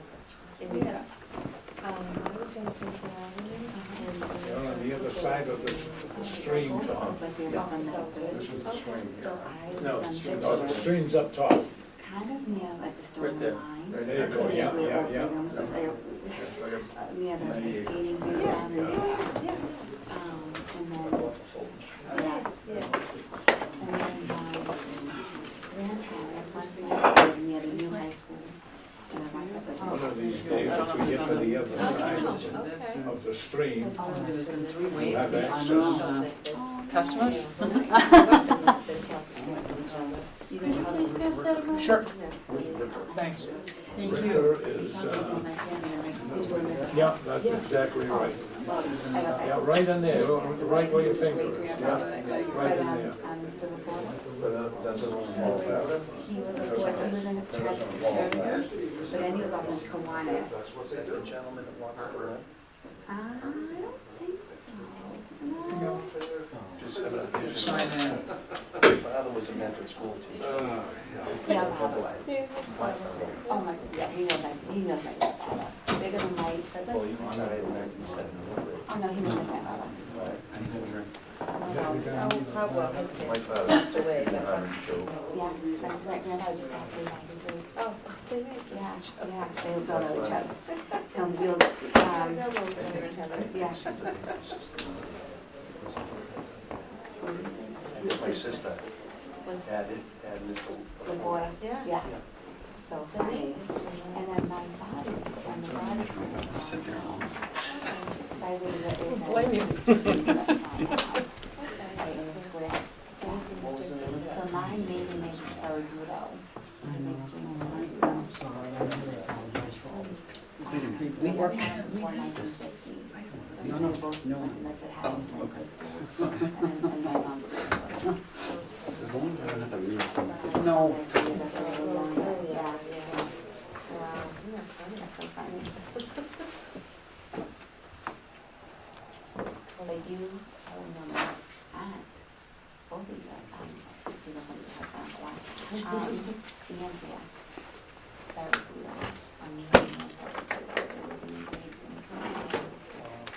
Yeah. And the cousin that moved the out and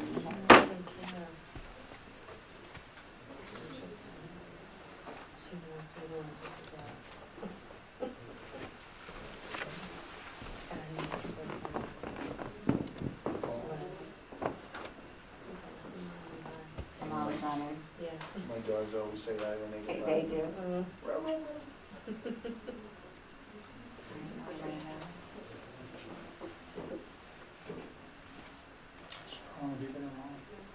So, Ava, well, this is 11, she's turned 11, so 10 years. Yeah. I can't believe it.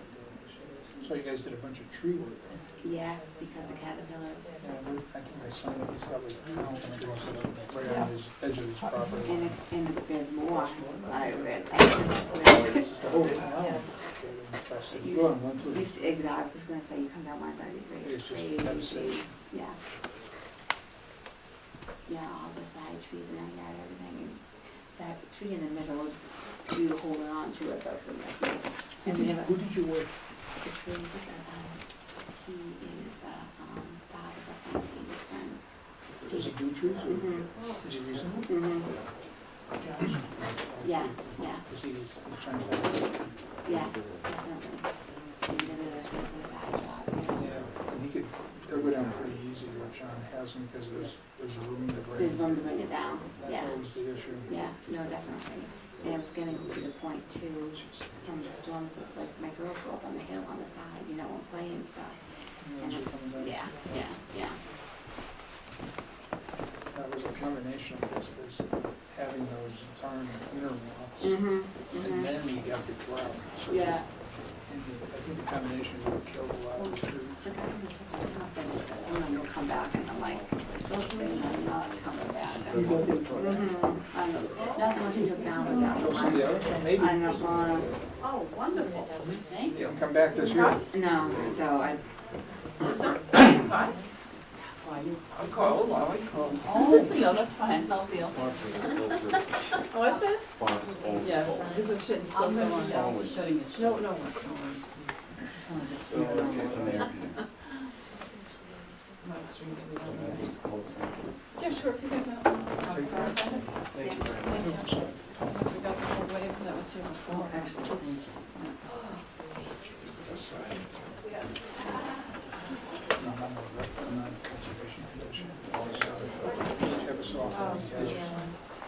We had meetings going.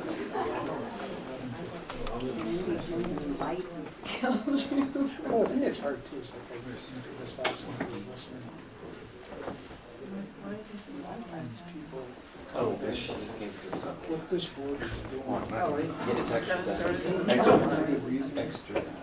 But this board is not the place to, like you said, we're not voting on whether it's dangerous and safety. That's a planning, it's not a zoning.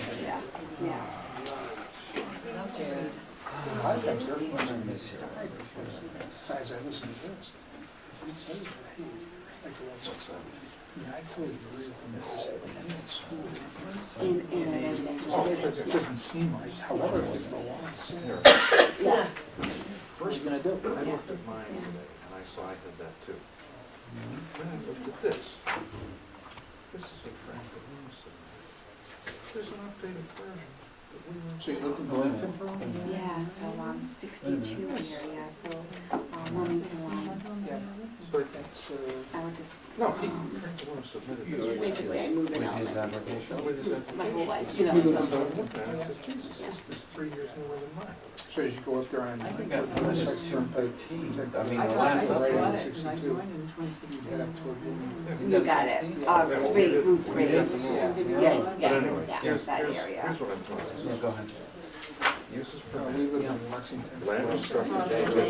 Yeah, we're all yeah, that's right, I knew. No, I got some here, thank you. Nonprofit. Thank you. Yep. Because I love growing up there. This one or what?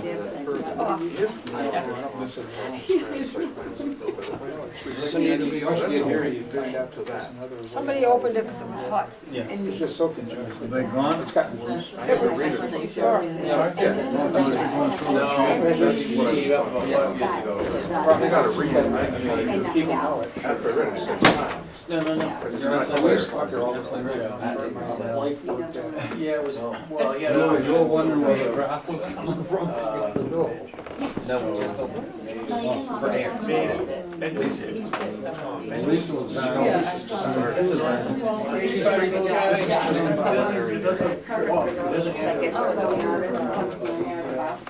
So we have Tom the Tree. That's like that. You don't go beyond Tom the Tree, so the bench kind of like, you know, into it. My youngest.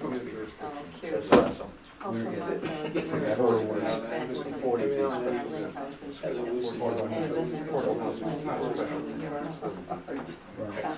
a comprehensive. I know. Yeah. Everywhere I go, I use it. It is hazy. That's good. It's made, We want variance. Zoning says 60,000. it's not gonna chip like, Yeah. you know. And they approved. I noticed that it's only this application. But it wasn't always. We hadn't needed it Well, they have for all this a from while, variance. and then- Yeah. In order to have the dumpsters.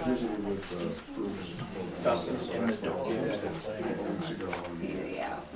They don't play no makeup. But it gets so procedural.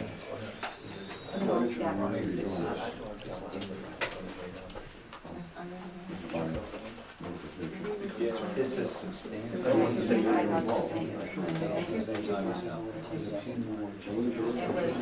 John is my father's brother. No. So he did all the work. I didn't even know this, he showed so many recipes. So when, you know, the whole process got okay. Yeah. And look how they, you know, the Valley in California, and all these technology deals. Oh, no. It was a little prank. Oh, Yeah, he was kind of, I mean, it's nice what they built. actually girlfriend's Yeah.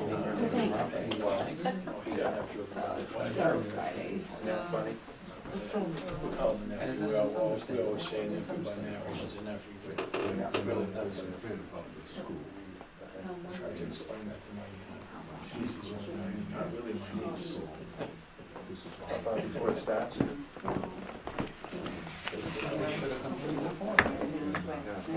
Nobody raised hell. Nobody raised hell. I mean, Mrs. Fisher was always focused. Might have been the other way around, I don't know.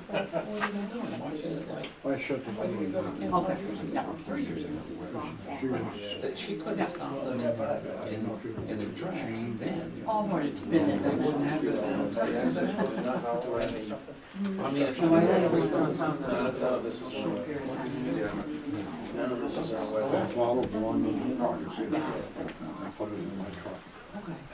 so they'll come back, and the planning board is going to come up.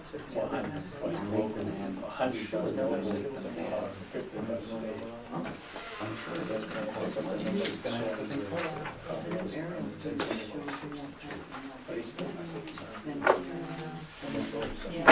I don't know if it's enough. Let's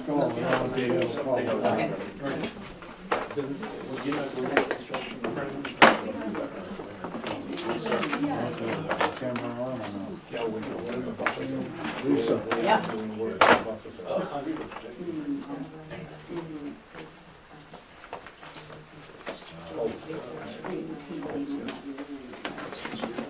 I made a mess of this paperwork. That's all right. I don't know where he is.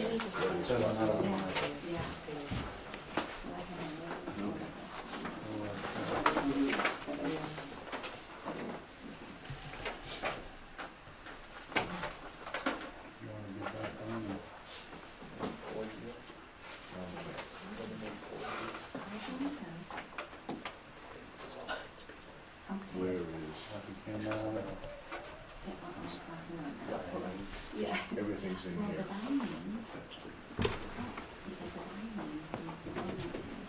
Everything's in here. Oh, okay.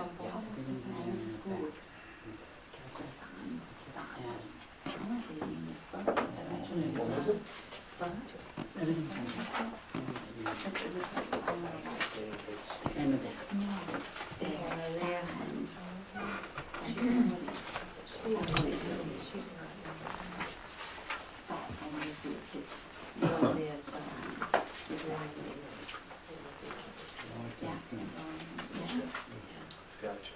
Okay.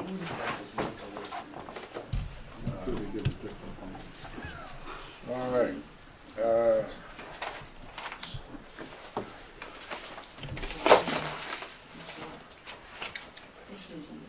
Public hearing for case number 1806 for an application received from Thomas A. Francos, manager, is now open.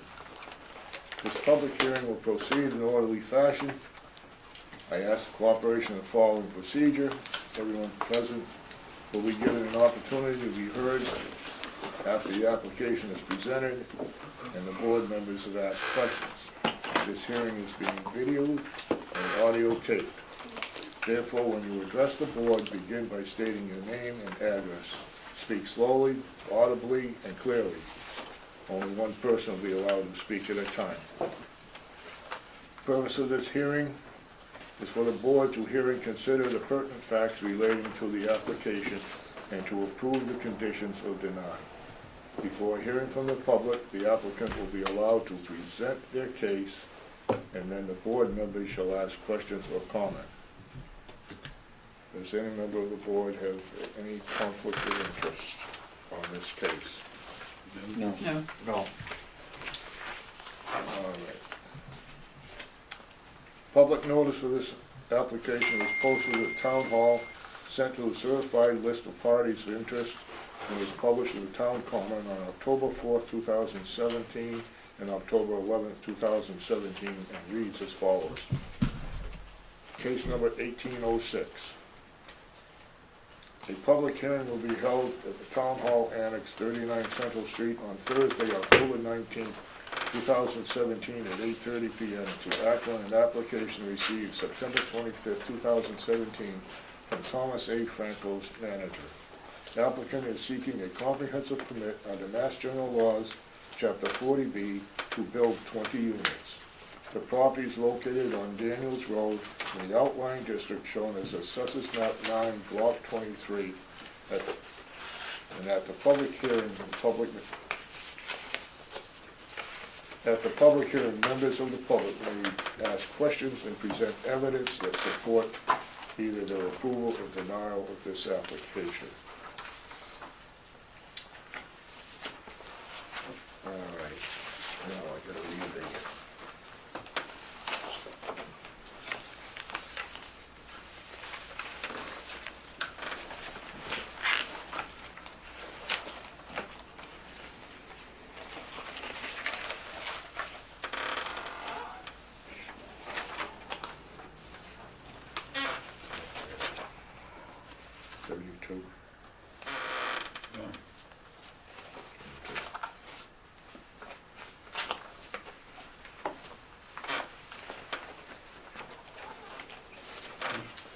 The application is as follows. Marion Way LLC, Thomas A. Franco's manager.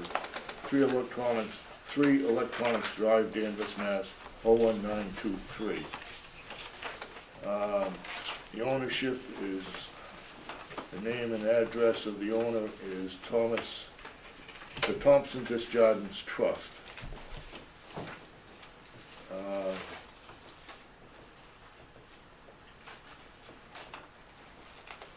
And Mr. Franco's and his is the purchaser. The application is hereby made for a comprehensive permit under Mass General Laws 40B for 20 ownership units. Assessors Map 9, Block 23. And it's in the outlying district.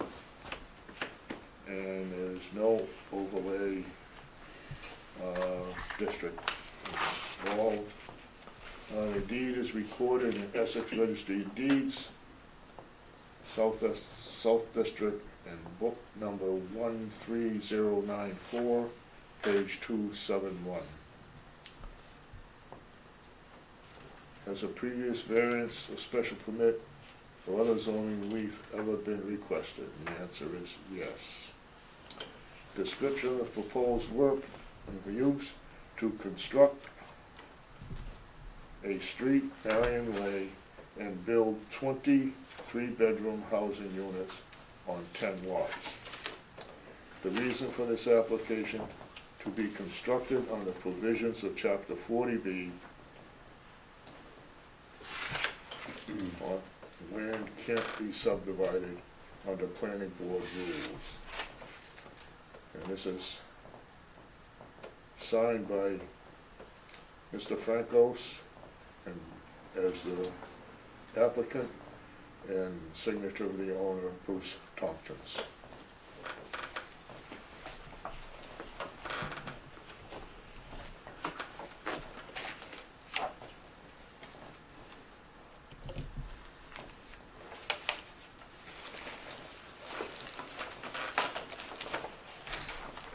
And all parties in interest were notified. Lisa? Yes.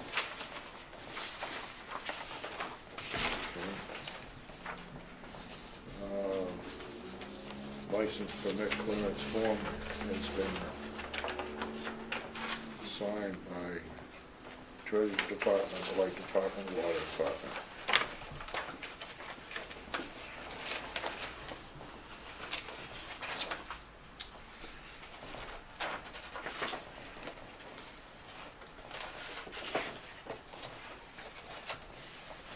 All right.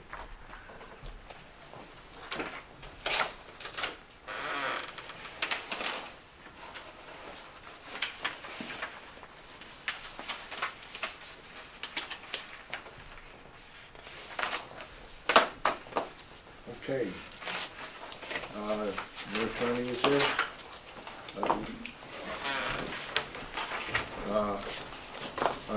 attorney to speak. No, I'm not, wasn't prepared to speak. He asked me to come, he only gave this to me a couple of weeks ago, and he asked me to come to the hearing tonight. And whereas John DeCoulis, the engineer, is much more familiar with the plan and with the application. He prepared the application. He wanted to make a presentation, and I was gonna help him if any questions came up, or if necessary, to follow up after this meeting. All right. Okay, John. And good evening. My name's John DeCoulis, engineer for the proposed project Marion Way, being submitted pursuant to the Comprehensive Permit Law, Chapter 40B. And you just heard from our attorney, James DeCoulis, and the developer, Tom Frangus, to his left. The proposed project consists of 10 duplex dwellings located off Daniels Road, approximately 1,400 feet from the intersection of Route 133 Haverhill Street, and is depicted on the site development and topographic plan. The site is composed of typical New England forest land, having rolling topography. An intermittent stream flows adjacent to the easterly side right here.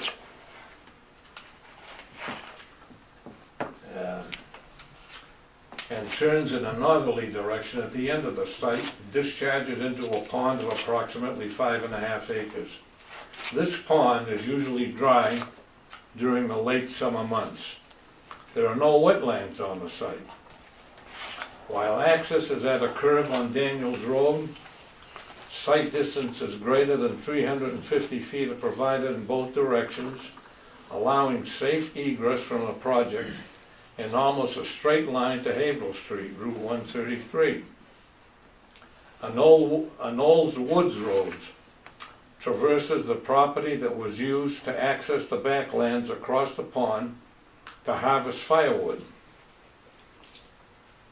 It is our intent to retain as many trees as possible, as was done on the lots we developed on Daniels Road, Dodge Road, and Emily Lane, to retain as much of the rural character as possible. The houses will not be visible from Daniels Road. The proposed street of 867 feet is a low-impact design that includes a pavement width of 26 feet without curbs, the same as Daniels Road. The Raleigh Conservation Commission has reviewed stormwater calculations and issued an order of conditions recorded at the Registry of Deeds at Book 33801, page 59, and issued an extension permit on October 3, 2017 to October 20, 2020. The proposed development will be serviced with electrical power, natural gas, town water, telephone, and cable TV, all supplied underground. Percolation tests have been conducted, and septic systems will provide sewage disposal.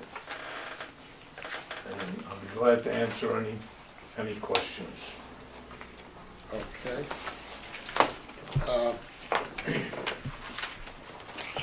I read through much of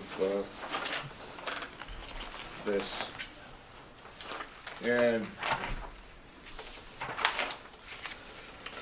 I want to know, before we even get into this, do you have control of the site? Yes. How? Tom Frangus has a purchase and sales agreement signed by both Bruce Tompkins and Tom Frangus. Okay. That is part of the booklet. Is that purchase and sale agreement the same purchases wording, the same as what you presented to the Housing Appeals Committee? I believe it is, yes. It's in there. You mean mass housing? You mean to mass housing? Mass housing. Now, housing, mass housing? You're right. Is it the same, the Yes. exact same purchase? Okay. Well, according to your paperwork, that purchase and sale agreement expired in December of 2016. Okay, yes, we renewed that, and I sent the renewal to Mass Housing. Oh, okay.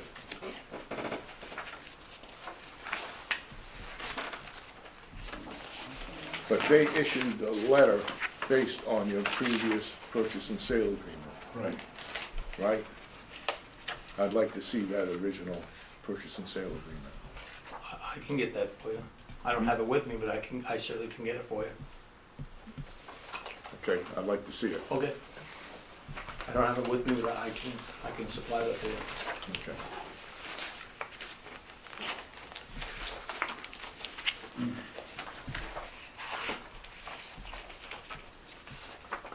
The reason I said that is because in this purchase and sale agreement that I'm reading here, is the buyer acknowledges that he is purchasing the land to construct a street to be known as Marion Way with 10 duplex dwellings as approved on plans by the Raleigh Zoning Board of Appeals. Said street shall be constructed in accordance with said plans for approval as a public way by the town of Raleigh.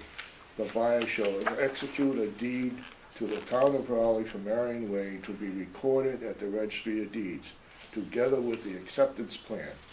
Seller shall retain an easement over Marion Way for all purposes for which public ways are used in the town of Raleigh. The provisions of this paragraph shall survive the delivery of the deed. All right? This road is going to be a lead-in road for the land. Am I correct? Correct. Okay. So I'm asking you, do you have control of the site? Can you change the plan? I'm not sure. I don't know if I understand. Yeah, I'm not sure what you mean by changing. Can you make changes to this plan? Yes. To that plan? Yes. Yes. Oh, we can make changes. Sure. So, are you prepared to negotiate with us? Because hopefully, this is basically the same plan that we spent 4 years on. And quite frankly, if it was up to me right now, I would say no. Because it's basically the same plan.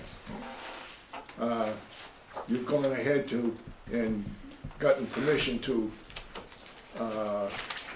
submit a second plan for this site by adding some more land, and I'd like to know where you got it from. More land? Right, you've gone from up to 6.5 acres. Yes, the one that says 4.6 is a typographical error. It should have been 6.6. It's always been 6.6.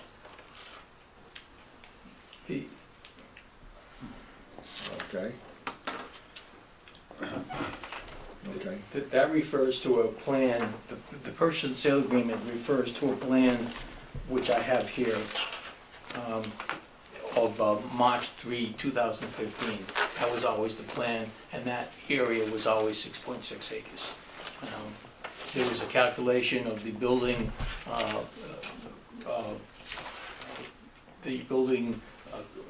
footprint that was based on 4.5, so it's actually higher than what is in the booklet. And we are going to submit new calculations to indicate that there's actually a greater tract of land than was originally thought, or what's originally presented to you. And that was one of the reasons that this was done.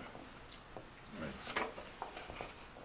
So it's actually 6.6 acres is the size of the tract. Okay. What I am concerned about, John, is the end of the road. The cul-de-sac is not adequate for a fire department to get around there. And also, you've got an area for an easement, which you intend to continue that road further into the other portion of the land. And the reason I'm asking, can you change the plan, is because one of the things that I'm gonna require is that that easement be taken out. And if that easement is taken out, Mr. Tompkins won't sell you the land, am I correct? I believe that's correct. It's a term of the purchase and sale. So you really don't have control of the whole. Well, we do. We control that site. Mr. Frankus controls that site. If you want to impose some conditions that we can't comply with and it becomes a hardship, that's a different issue. We can, to answer your question, we can control that site and we can make some changes to accommodate, in that plan to accommodate what you like. Okay. You hear where I'm coming from? Okay. Okay.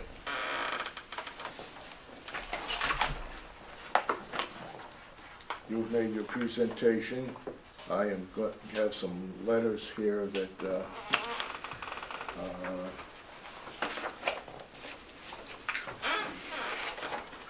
I was very intrigued to read these because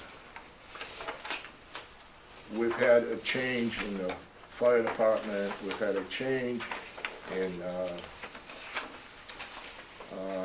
the highway department, and I've gotten letters from the new people, and they're almost word for word the same complaints about the road that the previous administrators wrote. I'm going to read them. This is from the fire department.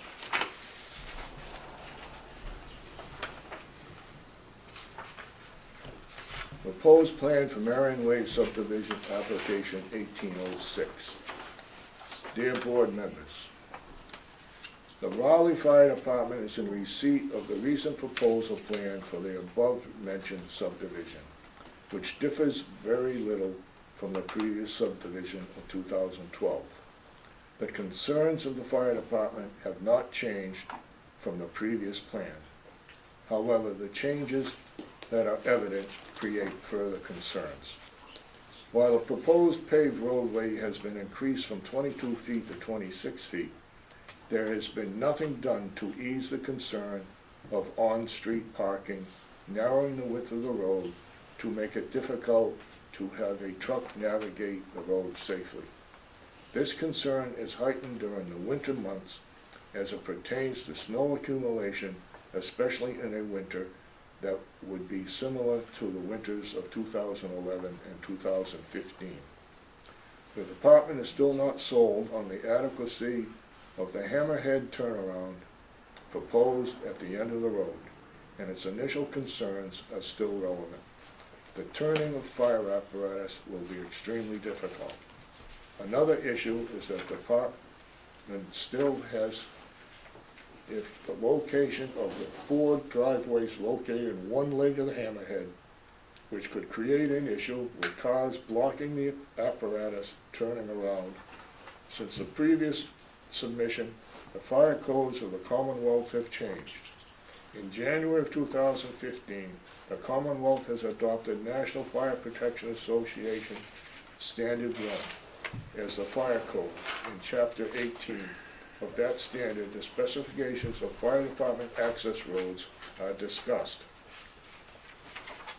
Paragraph 18.1.1.4, the fire apparatus access road plans must include an analysis and elevation of fire apparatus maneuvers throughout the access roads created by swept path analysis and turn simulation software.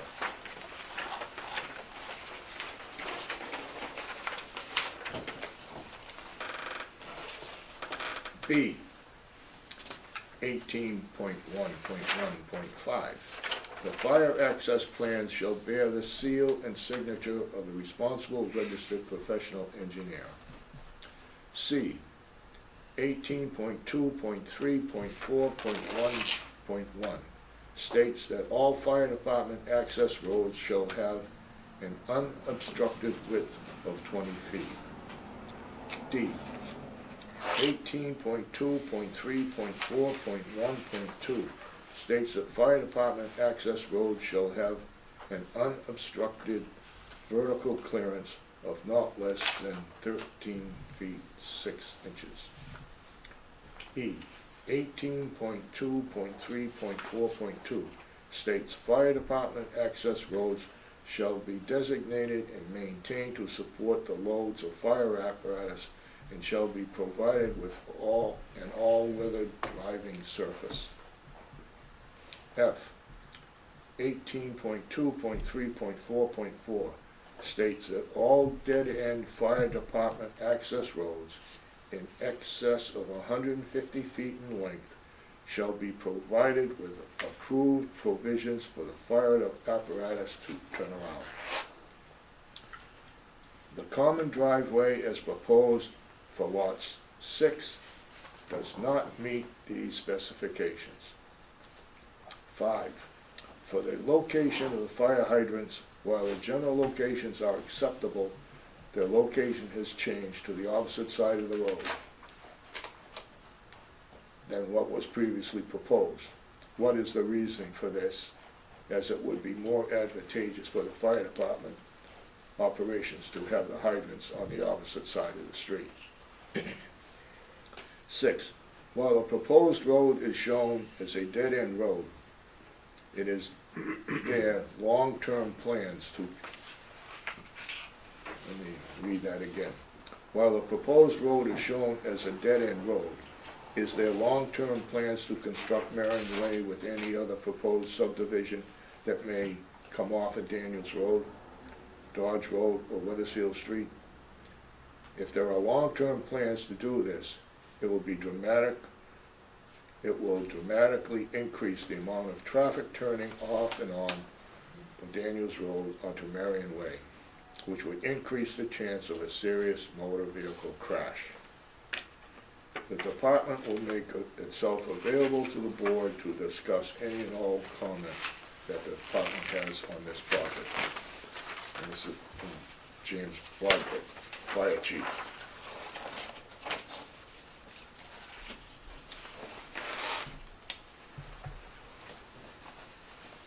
And from the Health Department. The Board of Health has previously reviewed several submittals regarding this project in 2010, 2011, and 2015. Information regarding the septic systems, including calculations for the size to meet either state or local regulations, has not been provided.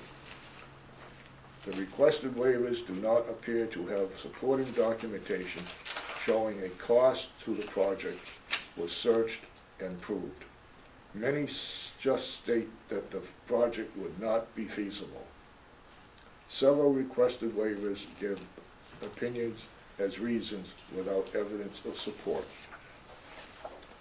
No information regarding potential compliance with Board of Health regulations has been provided.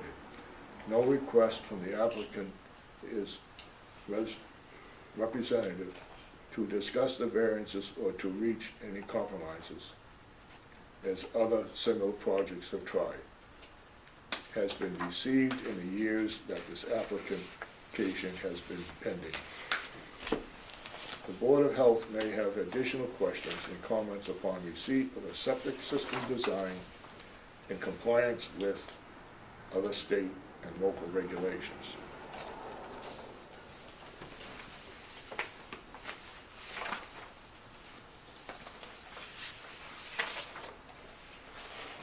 Same issue as before.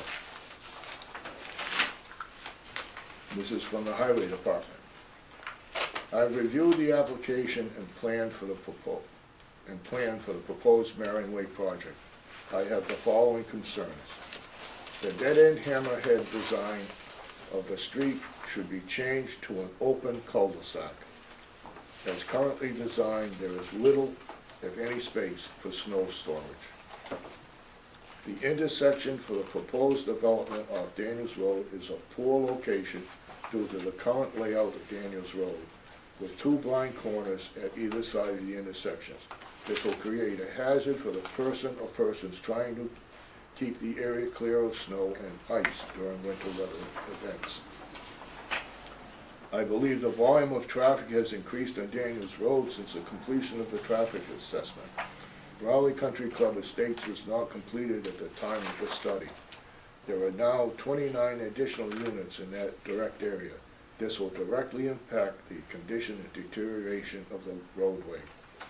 The country drainage design and road contour could cause a ponding and ice conditions during the winter season.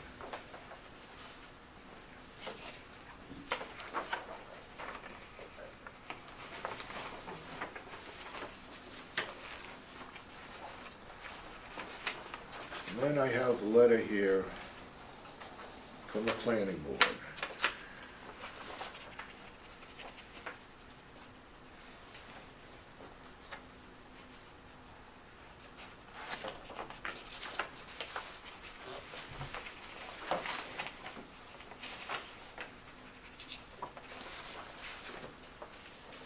I believe, yes, it's for Marion Way.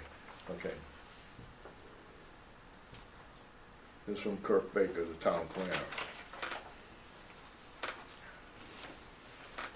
He wasn't around the last time. I have reviewed the information provided in the application packet for ZBA case number 1806 pertaining to the comprehensive permit request for undeveloped property off Daniels Road, a development of 20-unit multifamily residential subdivision, 2-family units, 10 two-family units on 10 lots, with 5 of the units being designed as affordable housing units. The total area of the subject parcel consists of approximately 172 acres, but the area to which the project is proposed is confined to approximately 6 acres of the southern portion site. The project area will be bounded in the east and in the north by wetlands, resource area tributary to the Mill River, but there is a potential room for expansion of prospective residential to the north of the Mill River tributary.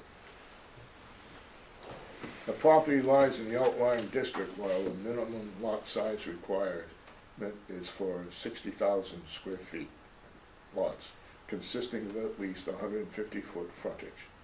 None of the proposed lots meet the threshold, with the largest lot proposed being 30,000 square feet in area, and the smallest being only 15,701 square feet, and 6 of the 10 proposed lots being less than half an acre. It should be noted that all these lots propose to utilize their own septic systems. By way of comparison, abutting properties to the west are typically 1 acre or more, as are the parcels of the Emily Lane subdivision to the north, all of which are single-family dwellings. With this comparison in mind, I must conclude that the proposed lot configurations are completely inconsistent with the surrounding residential uses in regards to density and overall character. Although open space residential development, OSRD subdivisions are permitted in the outlying zoning district with a special permit approved by the planning board, the increase in density in an OSRD is offset with the incorporation of accessible open space, lending to a more overall suburban or even rural appearance. The proposed density of the development on the site presents another issue in regards to the fact that the entrance to the site is located at a sharp bend on Daniels Road, which potentially limits site distance, visibility for vehicles going in and out of the site. The ZBA should make sure the applicant addresses the issue of vehicular ingress and egress at the location and determine that the daily number of trips for a subdivision proposal of this density is not inappropriate for this location.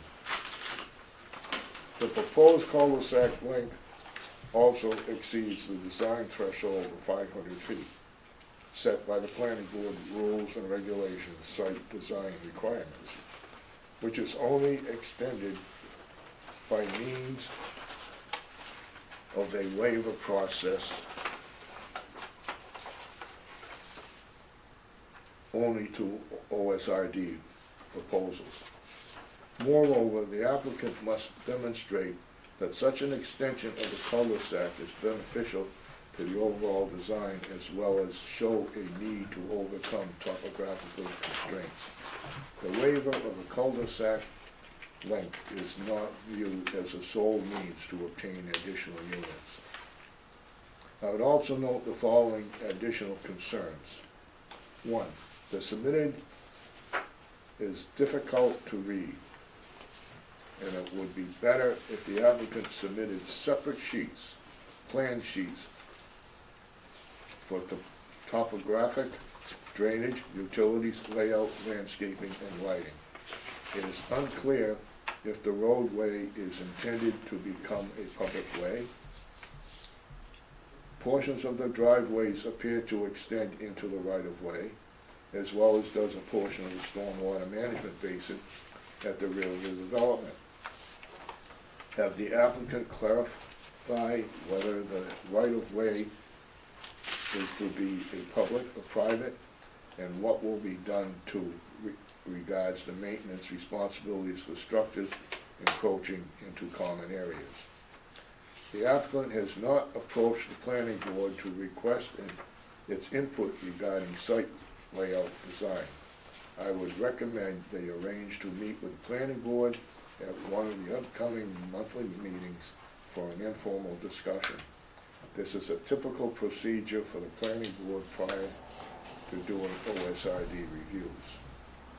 The plan should include landscaping, street trees, at least one per lot. Street lighting for vehicular and pedestrian safety should be encouraged. The applicant should consult with multiple municipal lighting in regards to lighting fixtures appropriate for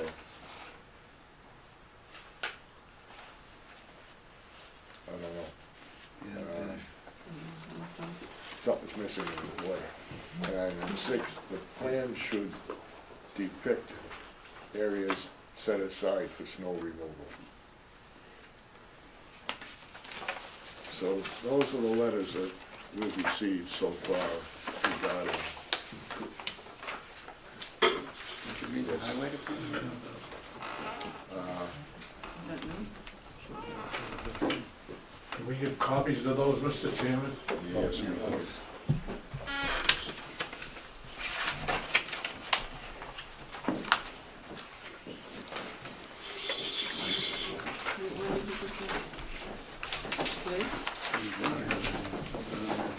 Okay. All right.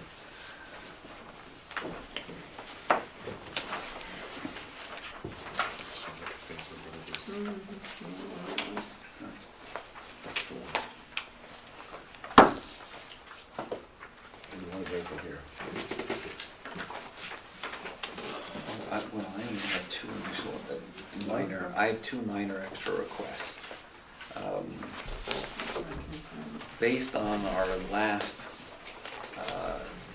exercise, there's two things I'd like to see addressed at this point as opposed to the end, which is what created a stumbling block at the end. One is, as you know, the town has to sign off on not wanting to buy the lot. You did that, you went through that exercise and got that late into the process. So you ought to be able to obtain it again. I don't want any of us to spend the time investigating this project only to find that because 5 years from that time, the town now decides they want to buy the land. Okay. Number one. I don't think that should be difficult to obtain, and they'll act fairly quickly on that request, I think.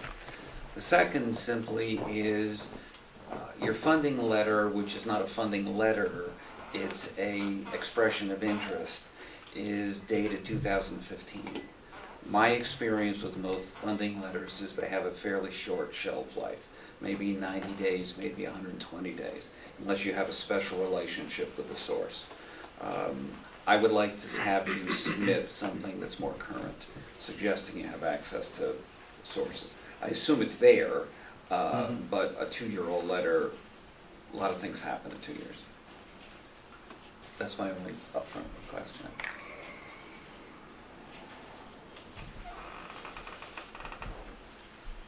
You folks, yes. Comments? Could I ask you a question? I'm Tom Rickier, I'm in a butter. And on the other side, I got about 90 or 100 acres. The huts, I bought the huts property 30 years ago. And when you say that the town could buy the land, I'm not too sure I understand what that means. Because it's farmland, the applicant must offer the land to the town for purchase prior to doing any development on it. And the town has to take a position on purchase or not to purchase, which, you know, for all of us that get involved in an elaborate process of evaluating everything that's been done, perhaps negotiating changes to it, to have the town then turn around and say, you know what, we like acquiring property in Rowley now, so yeah, we'll buy it and we'll pay you that price. We'll buy it for $700 because we have $700,000. The whole thing stops and goes away. So it's practical from an operating point of view that that is an issue that's addressed soon. So the land is under, what is it, a title? Chapter 61A. Chapter 61A, yeah. Okay, Because it's but my land is not. May probably not. I don't know. It's No, I an know it's not. Oh, okay. agricultural exemption. Yeah. Right. Okay, now I understand. Thank you. They get a tax break, the owner gets a tax break on the land. And when they go to develop it, they have to pay a rollback tax for 5 years prior to develop it. Okay. And in the case of selling the land to a developer or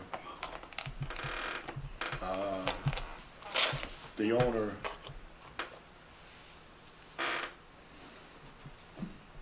has to provide the town first refusal on the land. A first refusal. Right. Okay? If he puts it up for sale, if he's got it in chapter land and goes to sell it, he has to give the town first refusal. And that's what he's talking about. And that was what, a 1-year time limit they have? I don't know what the time limit I is. think it's 120 days Yeah, I was thinking shorter. to respond. Yeah, it's a reasonably short window. So And if they don't respond, it's deemed they're not interested. So I'm here to learn tonight to see what's happening. So, if the town decides to buy it, and they have to buy it at not necessarily what the developer, what he's selling it for, but what its value is. I think they have Which to match is, the offer. Yeah, it's a right of first refusal. appraised value. Is it a pure right of first refusal? I'd have to look at that, but I think he has to match it. I Yeah. think the town has to match it. Yeah, that's all. Because, why would you? Irrespective of value. Oh, well, appraised value, I shouldn't say that. Appraised value. The value is established by purchase and sale agreement. Right. It's just not really irrespective of value, but it's not gonna be appraised. That's what I think. Yeah, okay. So it is a first rate. And what's the value of the purchase sale agreement? 700,000 is the purchase price. Right. 75. 700. 750,000. 700,000.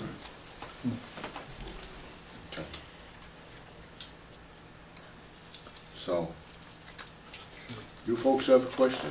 Yes. My name's Colette Burrow. I'm one of the abutters. I'm on 99 Daniels Road. I'm just here to kind of hear where we are again with this proposal. I'm not in favor of this proposal. In the past, there were letters sent from the abutters. Are those letters going to be presented in this round, basically, the past letters, or do they have to do it all over again? New letters. New letters again. Yeah. And I do see a lot of the abutters are not here, and I actually, at the last hour, sent some emails out, and I don't think a lot of the information got to the abutters, actually, along Daniels, along Dodge, and so forth. That's a little bit of a concern for me. But the biggest concern that I have with this is, again, the safety of the development at that area of the S-curve. I was there when you guys all came out and surveyed the land. And I think you guys all also have that concern there. There's also just a concern about the character of the development here in comparison to the character of the surrounding area. A concern about where this is going. Again, I'm on 99 Daniels Road, so I do have that access kind of road, if you want to call it that, over to Emily behind me, behind my landline, basically, and a concern about that. Is that going to be another roadway, as an easement into that area? What is this all going to be in the future, kind of thing? I think we need to have some more transparency about that. And then just in regards to like conservation and the environment in that area, those wetlands behind there come up to my plot line, basically, when it is the high season for the water and so forth. I just don't understand how all the drainage and all that kind of is going to effectively work in that area. And that's it. But there's a lot of concerns, and a lot of the neighbors have similar concerns, and then just the fact that they're not here and the information from last time is not in there is also just a concern. Okay. That's fine. We appreciate this statement of concern. Yeah. Keep in mind that an abutter, by our definition, and we notify all abutters, may be not someone who just lives in eyeshot of the actual property. So those are the people that we would officially notify. And I appreciate that, but yes, I am aware of that, but I also appreciate the fact that this development is just the beginning kind of stages too, so we gotta kind of keep that in mind too, I was gonna say, the first time around, there was a sense that we were gonna make a decision the first night we saw the material. Yeah. It took us 5 years to go through that material. Yeah. With changes on behalf of the applicant and reviews ourselves. Yeah. Just to obtain a decision from the town looks like it would be 120 days. So we're probably a minimum of 3 or 4 months down the road anyhow. Yeah. Plus all the issues that the chairman read into the record have to be addressed and discussed and reviewed, and we're just starting. Okay. Good to know. Thank you. Okay. But I invite you to contact Lisa anytime you want. If you think something's going on and you're not sure, just give her a call and she'll tell you. Will do. Thank you, Lisa. My name's Hardy Bowl. I live at 7 Raleigh Country Club Road, and fairly new resident of Raleigh. And living at Raleigh Country Club Road, obviously I'm not anti-development, or I wouldn't be here. However, I heard some things coming up earlier. My concern would be, it's one thing to have 20 units there. It's another thing to have an easement that then opens up another 50 to 100, That's or whatever the number is. That road, Daniels Road, is not built. And, by the way, you have the intersection then of Daniels on 133. And I've been here 4 years, and we all see what's happening with 133, right? Something's gonna have to, some type of a traffic analysis would have to be done to see, are you gonna have to put lights on that corner? I'm not even talking just the, getting onto Daniels, I'm talking getting onto 133. Can't get out anymore. This is, Yeah. this is bigger, Yeah. and I can see you guys are thinking about that already. I think that's 133 is the only way that people Traverse town. west of Raleigh, Boxford, Georgetown, Haverhill can get to Gloucester. It's the only way they can get there. And the traffic on 133 is Worse and worse. I would just think, I think you'd have to have some kind of a traffic analysis. Hey, what are we gonna do? If you're gonna proceed with something like this. I live on Route 1A. When I moved over there was no problem with my wife riding her bicycle down the highway. She wouldn't dare take it out today. And especially this development, unlike me, I have a choice. From Raleigh, I can kind of go down and go around Weathersfield and get out. If you're coming out of that road, I guarantee you, 9 times out of 10, you're going to 133. So.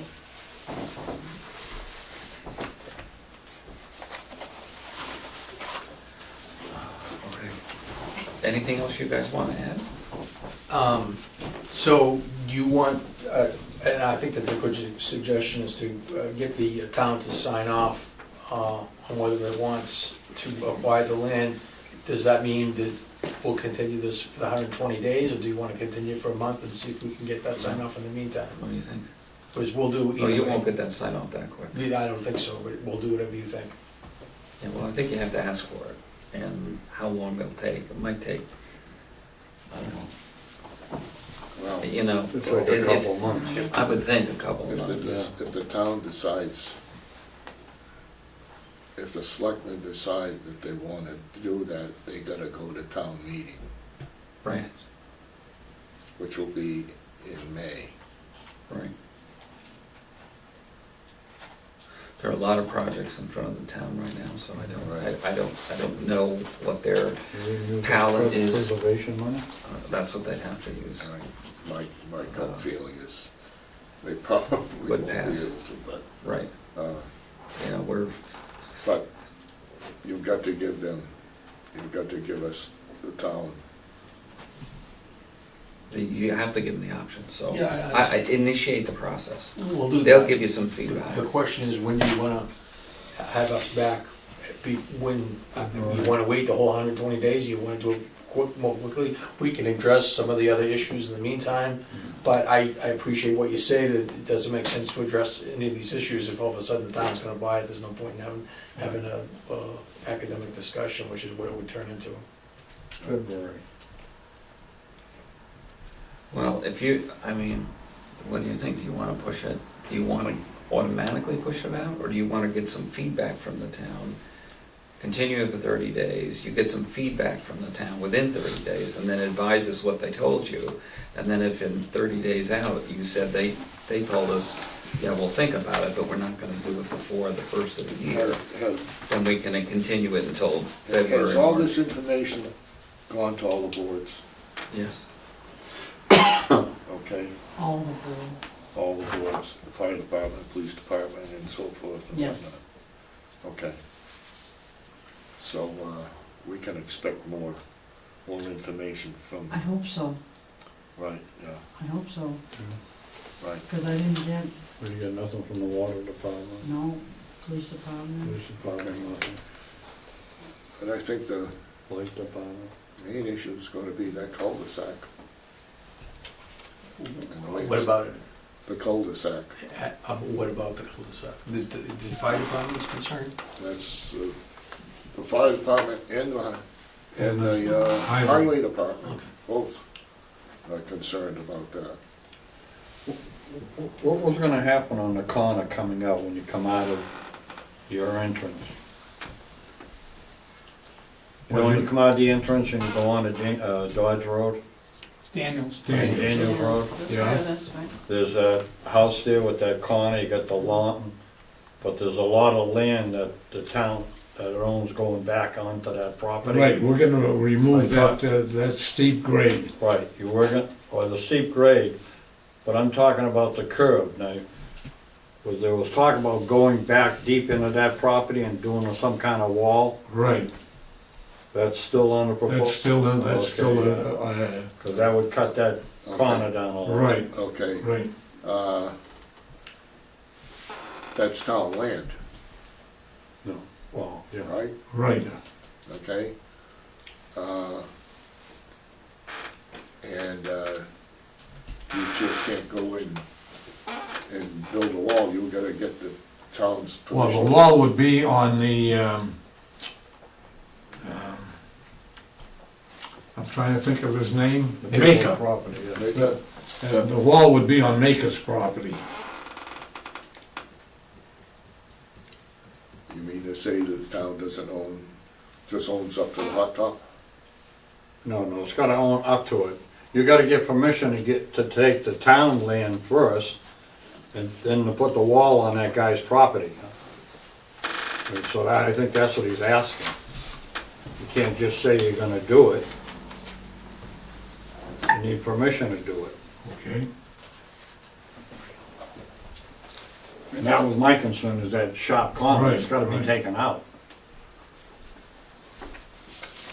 I think another one of the issues, and I know Mr. Frangos is likely to be aware of this from, we didn't see you a lot, but at least following the prior circumstances, but for your attorney, the other element of concern is the density that exists in the entire plan. And part of the strategy for thinking about relieving some of that density is diminishing it such that the cul-de-sac area could be more easily made to meet the needs stated by the fire department in terms of space and access. Diminishing, Diminishing the density of the development from 20 to 10, from 20 to 15, and opening up the lot size and using some of that extra available space by creating more space at the end. It doesn't, the issue which you're talking about, sir, is a whole nother subject. It's a whole nother subject, but it's a very relevant subject because it's existed for some time. Because the seller here owns a substantial property. And he could put easily 50-plus homes back there. And they obviously still want that right to have access to that property, which we understand, but only if they can come up with some way to, if they're telling us that's the intent, that a road could be constructed and access could be made so that it's safe for any residents on that lot. And it still gets into the whole issue of where's all that traffic going? How's that gonna, I mean. How's it gonna get on How's that gonna 133? happen? You know, I mean, this whole Amazon thing is great, but if they really are talking real numbers, where do 5,000 or 10,000 people try going to a site? Where does that happen unless they're somewhere out in 495? Around the rest of it, these in-town things are ridiculous, I think. But those are some of the things that have to be metered out here. Well, can I ask a question? They've been before other boards, but I only got one notice about this being on tonight as an abutter.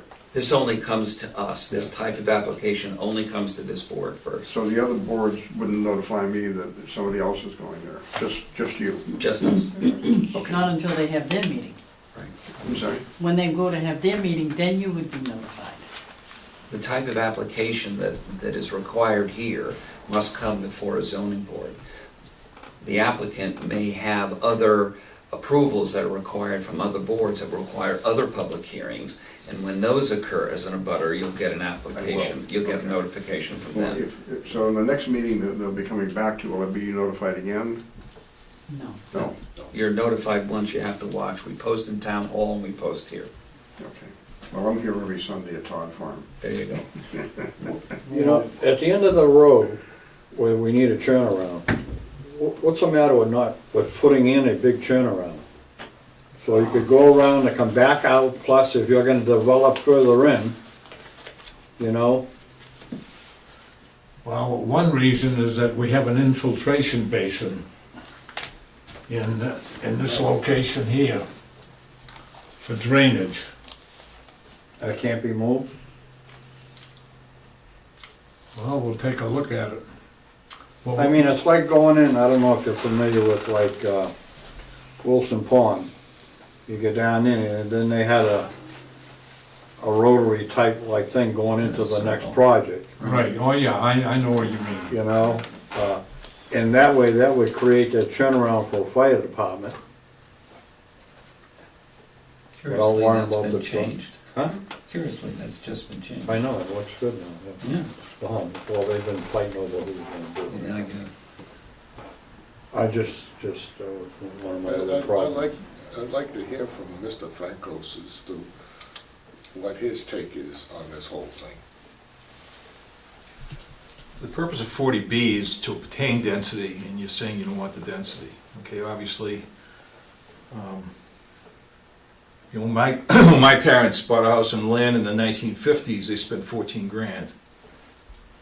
And looking at inflation and so forth, people can't afford housing anymore, in general. I mean, the rate of inflation in housing has outstripped incomes far and away, several times over.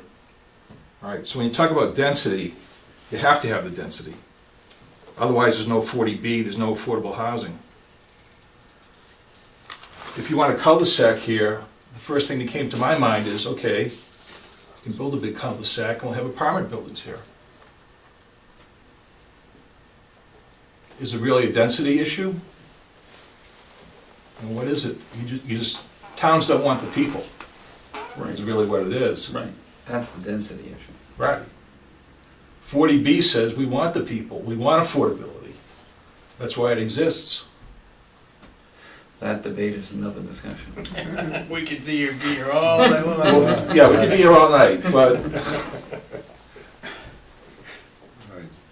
We would, I think, I won't speak for the rest of the board, I will speak for myself. all right. I think our concerns through the last application process did hover completely around the density, and what we never really saw was an ability to move off that model. And, you know, we were advised by our housing attorney with a lot of experience with 40Bs to, you know, you have to simply deal with what you're being offered, okay? And we were more interested in saying, well, wait a minute. Why can't we say, could you try this? Could you do this? Would you be willing to do that? I don't think it's that we don't want to work with you.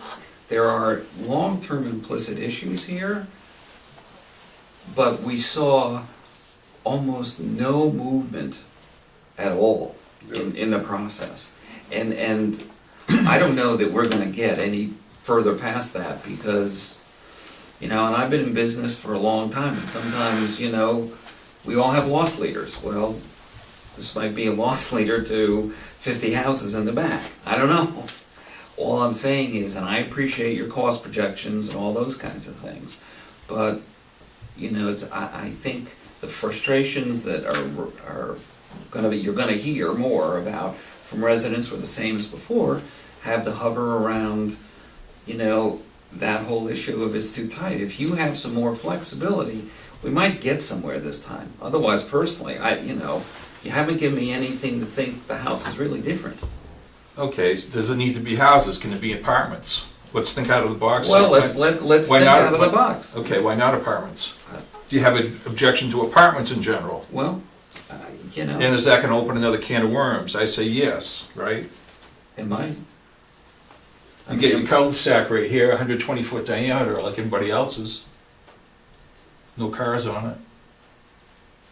A big apartment building right here, and you move the road over. But you're not going to have 20 units, you're going to have 50 or 60. Yeah, well, then we go into the other side. I mean, that's why Georgetown did what they did, right?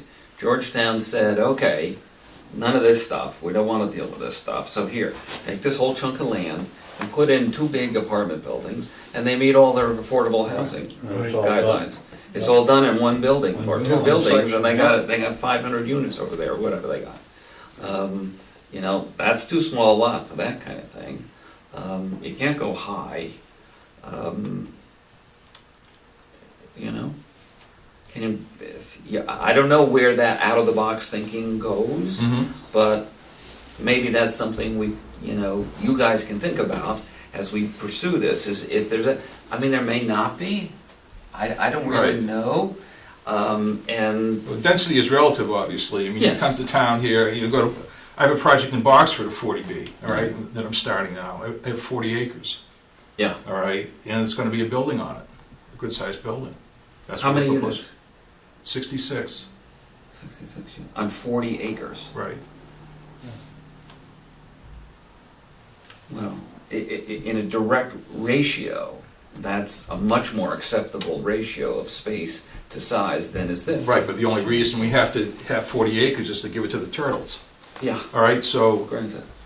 you know, That's an awful lot of wetlands. we only need 5 acres. Yeah. You know, for the project, but, Yeah.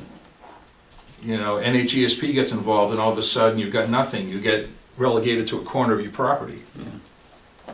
Yeah, we saw that. But there's no NHESP here. Yeah. Well, we're speculating only because we're on the front end. I had given it thought, and I mentioned it to John, and he says, can't do it, can't do it, can't do it, can't do it, can't do it. Can't do what? Is To reduce the density. you can get six lots out of that, regular lots, that pretty much would meet zoning, and 3 units in each one. One affordable unit in each building. Something to think about. You can only get 4 lots. You can get 4 lots. I know, yeah. You can only get 4 lots to meet zoning, Don. That's on the last page. No matter what you build there, you've got to get relief for the zoning. Right. So we And I could grant you recognize relief, that. we could grant you relief on a But model you that could was get, closer. you could get 6 lots out of there, 3 on each side, and Not And- affordable is not affordable. No, that's not what he said. No, 6 they lots still have half with, affordable. with 1 building They on still have each to be lot, affordable. and with 3 units in each building. Still have to be 40B. I'm sorry, I lost you. So you could get, 6 lots. yeah, 1 building on each lot, with how many units? 3 units in each one. And one of them in each building be an affordable unit, would give us 6 units rather than 5, or whatever we get now. That would be, 18 units. Right. So it'd be a total of 18 units. And we're only building 6 buildings instead of 10, but we're building bigger buildings. Right. Well, We're not, you're you know, saving I don't, money. I mean, you know this area, if you're building Boxford, you know this area. You can build a bigger structure.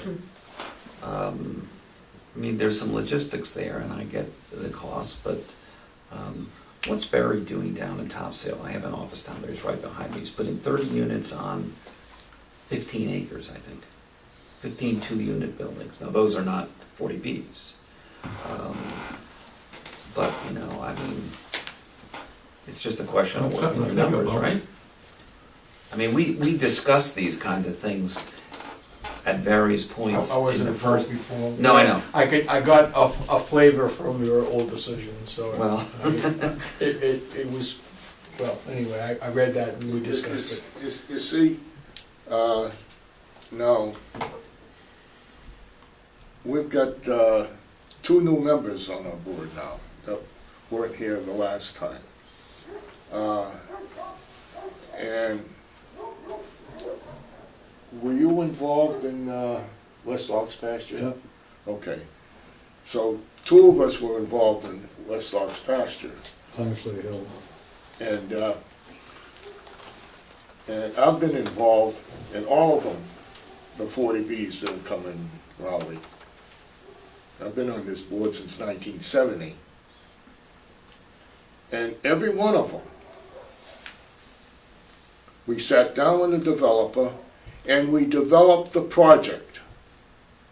You came in with a thing all designed, said, here it is. And then there was no movement, no feedback from us whatsoever. And I would like to go back to where we're not against a project being there, but we're against what's there now. Well, you've given us plenty to think about. Do you have a problem with retirees having places to live in town? Houses too big, rattling around in a 3,000 or 4,000 square foot house and no place to go, can't pay the taxes. Like Boxford. They've got a real problem there. It's a growing problem. There's gonna be a lot of people over 50. So I'm working to resolve that problem there, that's why I've got this project there. Do you have the same problem here? Does Raleigh have the same problem as Boxford? I don't think it's as extensive. Different. Yeah.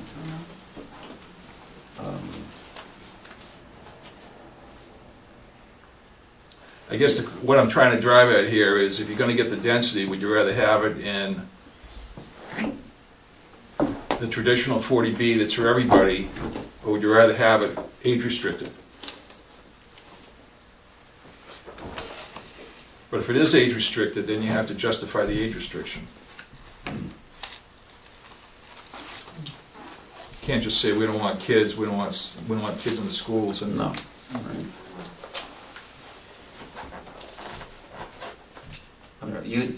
Have you done those? Age restricted? we're doing an age restricted one, yeah. Okay. They're hard to get, but if you can justify it, they'll approve it. You'd have to get, I would want to get some insight about the process you went through to get it, and we could assess whether or not we think that's even a doable path to think about. Because we have people like this. 55 and older. plus. 55 and older, right? Does Because we got one coming in. does the Merrimack Valley Planning Commission Yeah, work with the town? yeah.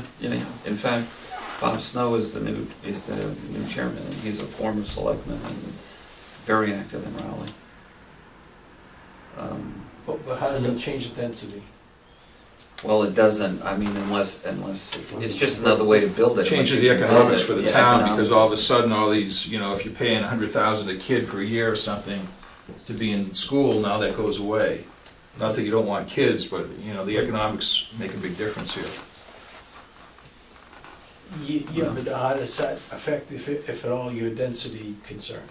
Yeah, that in and of itself is just another way to get a project in there, and what we were looking at was simply a way for you to accomplish a project, as Don says. We're not opposed to the use of the land in some sort of a development, but we are concerned about that in fact it's a gateway project to a much larger development at some point in the future, which brings a lot of other issues. And if that doesn't happen, for whatever reasons, then what kind of set of conditions are being set in place here? And then all of these access issues, safety issues are more relevant. If, as Don says, well, 18 units, you still actually have the same amount of people or close to it probably, but now you got space for families, because if you're going to have 40Bs up here, most of what we've seen in 40Bs is families, and families are going to have kids, and where do kids go there? They go on the street. It's the most convenient place to play on the street, and if this street is an access for more people, you know, which even if there's a back end, as the gentleman says, if you live down this end of it, you're gonna be coming off of 133 and scooting in that way, kind of thing. All kinds of things, you know, start, you know, coming into play, so. It becomes a safety issue. Right. And, Well, retirees don't have kids playing on the street. No, they don't. that's right, They don't. that's right. You're exactly right. So there is, you know, certain things that disappear with that. We with see, that what we see, have seen in Rowley, is in-law uses expanding. And some of that is addressed in that way. So, you know, housing doesn't create new housing. What it does is it condenses it a little bit. You know, you have somebody sell off a house and move in with a child or something like that. And we've seen some requests for that. In fact, we have a request coming up for us to consider that kind of situation. It's not prevalent where, I mean, you know, it's a tiny little town. There was a lot of growth in the last 95 to probably 2005, maybe 90 to 2005. There was land to be developed and bought, a lot of houses on my street, which is on the far side of town. It's, you know, in 1985, there was open land down Newbury Road between 85 and 95. 75 houses were built on property that was sold off in 1.5 to 3 acre lots. Those, you know, those don't happen anymore. This gentleman's purchase over at the country club is about as dense as we get in terms of. I was gonna make a comment, you're talking about over 55. The Raleigh Country Club is not an over 55. It's just that everybody is. Right. Okay, so That's economics. Is there a need for that? Something tells me in Raleigh there probably is a need. But in reality, you drew from outside a lot of the residents there moved in, right? Because the cost, they were kind of high level, right? But if you came in a little bit lower, I think there probably is a need for over 55. Well, that's this thing that Barry's doing, these 30 units. His going in price is like $675 to $850. Okay, that's not affordable. Okay, No. You know? That's market plus. Right. You know? But It's the density that allows the affordability in a lot of ways. Well, I understand. I mean, but, you know, could you sell $600,000, $700,000 homes as opposed to trying to sell $200,000, $300,000 home? No, you know. Do you play blackjack? Do you play, what do you play? Right. Where do you think odds are? Cheaper's always better. Right. But you need enough to make it. Need enough to make it feasible. work. Right. Because if you get 80% of the way there, it didn't work. Anyhow, I got it. Good. Okay. We could talk about this Move on. for a long time. So we'll do it, nothing. 30-day continuance or 60-day, whatever you want. Well, we can come up with a 6-building layout within the 30 days, if you want to continue it. Well, I think we need to continue. Why don't you work on that? What, you know, it's 60 days puts us to December. You know, I mean, maybe you can get feedback from the town. You can get that initiated by then. Can you issue a continuance for 60 days? Or does it have to be 30? I think it has to be 30. No, we got 90 if you want. No. We did it longer with you before. Yeah. Went on for years. So, Yeah, but each month I sent you a letter. Last minute, what's yeah. the date in That was December good. then? So, but we can continue 60, because we continued, what do you call it? After That's right, December. we continued the We continued the school. Sabatini. The Sabatini's other one. Yeah. I'm sorry, it's 12/21? Well, that's Before, you got 40B rules, I don't know. 60 I think if he days, agrees to December. it, though, we can. Yeah, we agree. Generally, if he agrees If he to agrees to Yeah. it. but I'm sorry, 12/21? Yes. Yes. Does that work? And if by then you don't have any material information that you think warrants a meeting, just let her know, and you can just send us a No, continuance. that's not likely because there are some issues that were raised in those letters, and we'd like to keep the report going, but I appreciate it. Do they have all their letters? Yes, and I'm gonna leave you my card, and if you get some more letters, would you send them? to me? Absolutely. Yeah, sure. I need you to fill this out, please.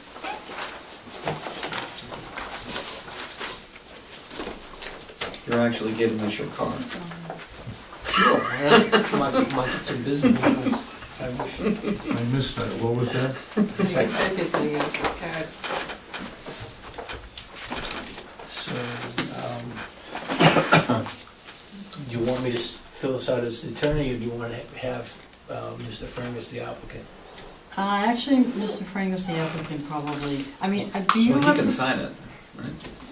Yeah, he can sign Yeah, it. either one. Well, Yeah. do you represent Mr. Frangos, or? Yes. Okay, okay.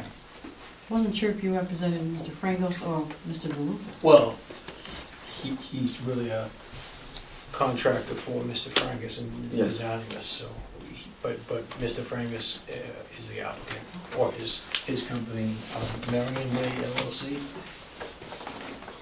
And bear in mind that if this is going to be a roadway that's going to eventually tie into the backland, that road needs to be built to accommodate Right. that traffic. Just send them the right someplace. September 1st. We're gonna have something. Okay, we have a motion to continue this to the 23rd. Marion Way LLC December? by Yes. Thomas Frangus. So moved. Whatever it is. Motion made, second to continue to the 21st. December 21st. December 21st. And you, second. I'll be in some place. You will? No, Lucky I'll you. be here, I think. We'll give There's you, nothing left but we'll a give you roof. a time at that, prior to that. No, I know. Oh, a time for the, to appear. Okay. No, I said a What do roof. you mean Didn't get nothing? that. Oh, It's the only place you can go. Try to go somewhere. There doesn't have to. Oh, This is just a we don't have continuance. any hurricane ones. No, I know. Find out if they're gonna That's be what he said. coming again. Only a roof is left. That's where you gotta go to. You want something. Adjourn the meeting or anything else? We have some public Yes. comment. I make a motion, we, It's under the zoning board of appeals. disband it. You have Okay, we to, made a motion to continue it. there's a Yeah, little bit still All those in December. favor? Aye. Okay, now I accept the motion. on the to left adjourn. side of the Make a website. motion, we adjourn. Thank you. Okay, motion made and seconded to adjourn. We're adjourned. Aye. Okay. Thank you very much. Long, long way.